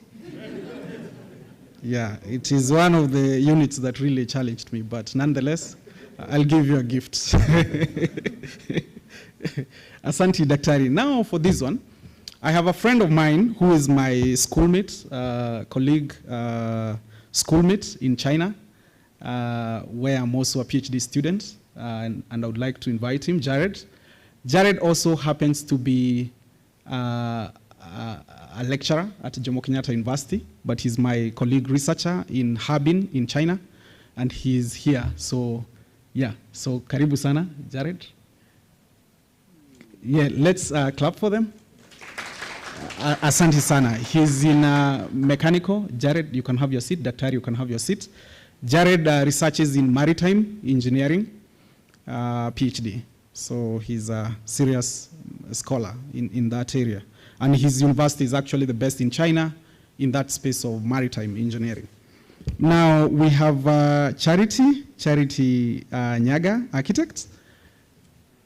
Charity has been a key captain at NCA on matters ABTs and Karibu Sana. It's also very good to see ladies doing this for us. And I would like to invite our GM to, yes, our GM, because our GM is also the chair of a committee we have on research, a management committee on research, yes, and business development. Our GM QS Susan Ruto will honor you. Yeah, Karibu GM. Yes, do the honor. Yes. That is the way ladies do it, you know, when they're appreciating each other. Asante sana, asante. Thanks, GM, thanks, Charity. We have Dr. Ann Omambia. Dr. Ann, yeah. Dr. Ann is from NEMA, and she's been very supportive, especially on research on waste management practices. She's been sitting with us as one of the lead investigators.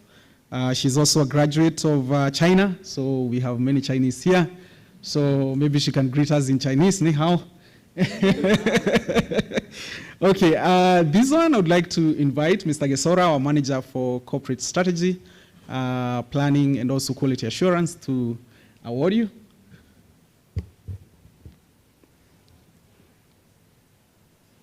Yes, asante sana. Let's clap for them.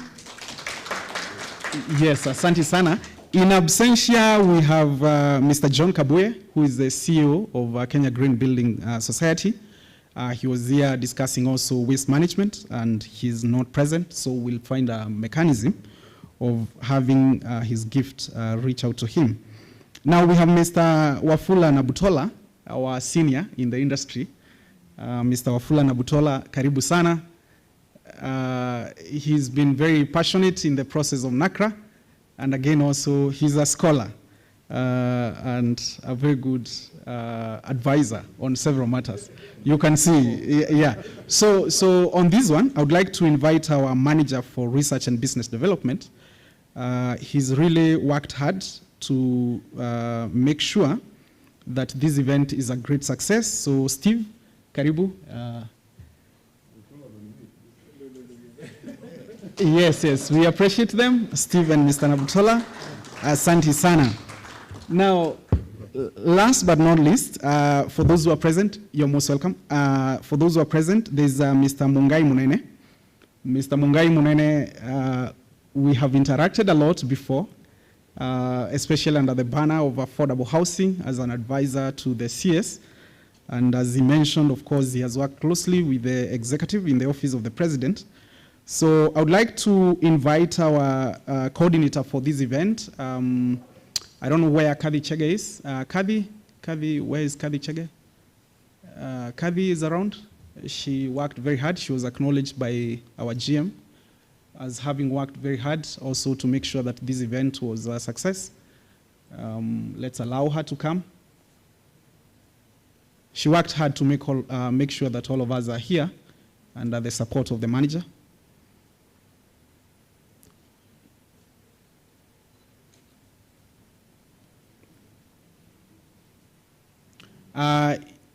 Did you get her, Cynthia? No, now that Cynthia didn't get her, so Cynthia, you're also a member of that department. Please proceed. Yeah. They work so closely. She's a member of the research department as well. So, karibu. So Cynthia will do the honor. Yeah, thank you very much. Let's clap for them. Asante sana. Now, the others that are not here, they include Engineer Shama Kiteme, Professor Robert Rukwaro, Mr. Tom Magara Njero, Mr. Charles Kamau, Dr. Kamau Gashige, and Dr. Dominic Omboto. All these, in one way or another, they served us in the last 5 days as either panelists or as a moderator. And in the absentia, we want to... Engineer Okere is around. Oh, sorry. I thank God I'm not an engineer because the director in charge of compliance, I had skipped him. So if I was an engineer, Steve, if it were you, your practicing certificate would have gone. But thankfully, I'm not an engineer, but it's in advantage. So sorry about that. Asante engineer. Engineer Anthony Okere, this one, whom will I give? I'll give Chris. Chris, come over. Asante sana. Yes. Chris did a good presentation in the morning, so we want to appreciate. Yes, Asante Engineer Okere, receive that on our behalf. And again, also, sincere thanks Chris, sincere thanks to EBK for honoring us with your presence.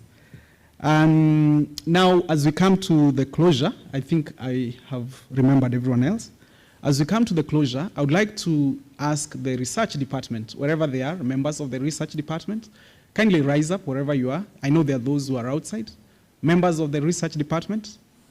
There are several departments of the authority which are, of course, are here, but I want to single out this team and say, Asanteni sana, you can have your seats.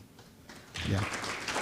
Thank you. They did a good job, and next time another department will also say Asante like that, and we appreciate. So at this point, I think Steve, anything else remaining on my part?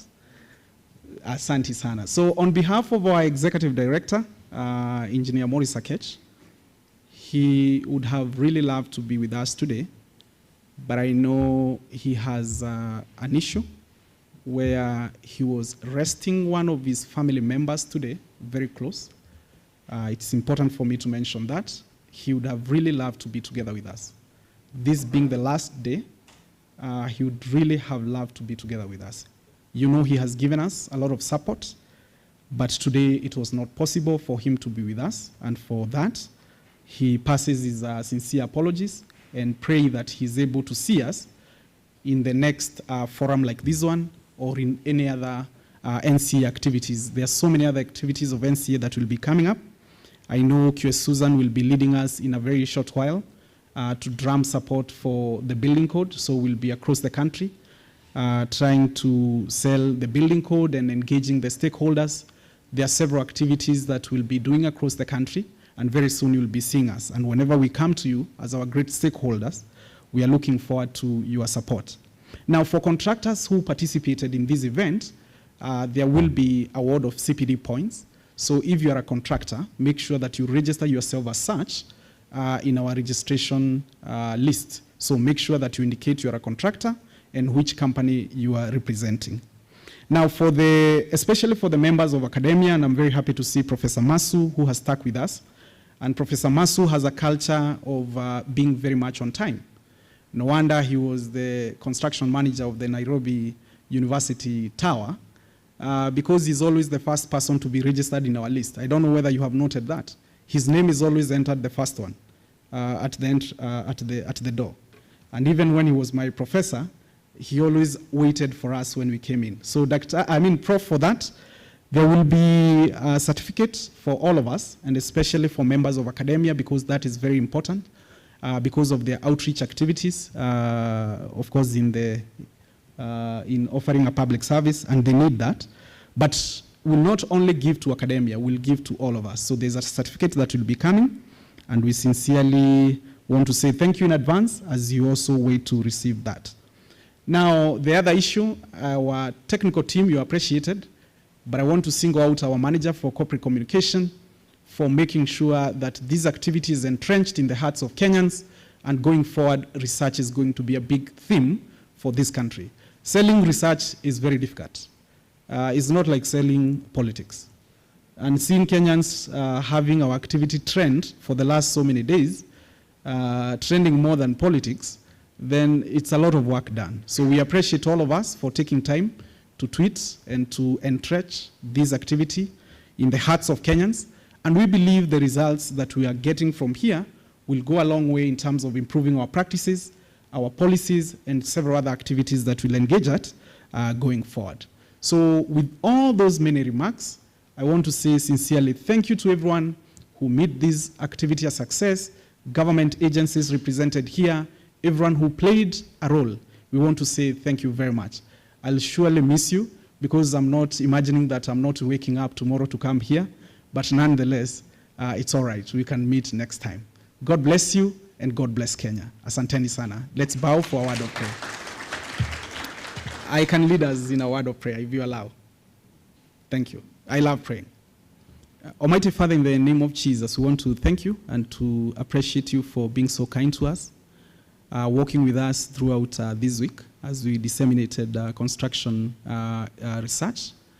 We are thankful as an agency for giving us the grace to execute this activity, which is part of the work plan for the authority in this financial year.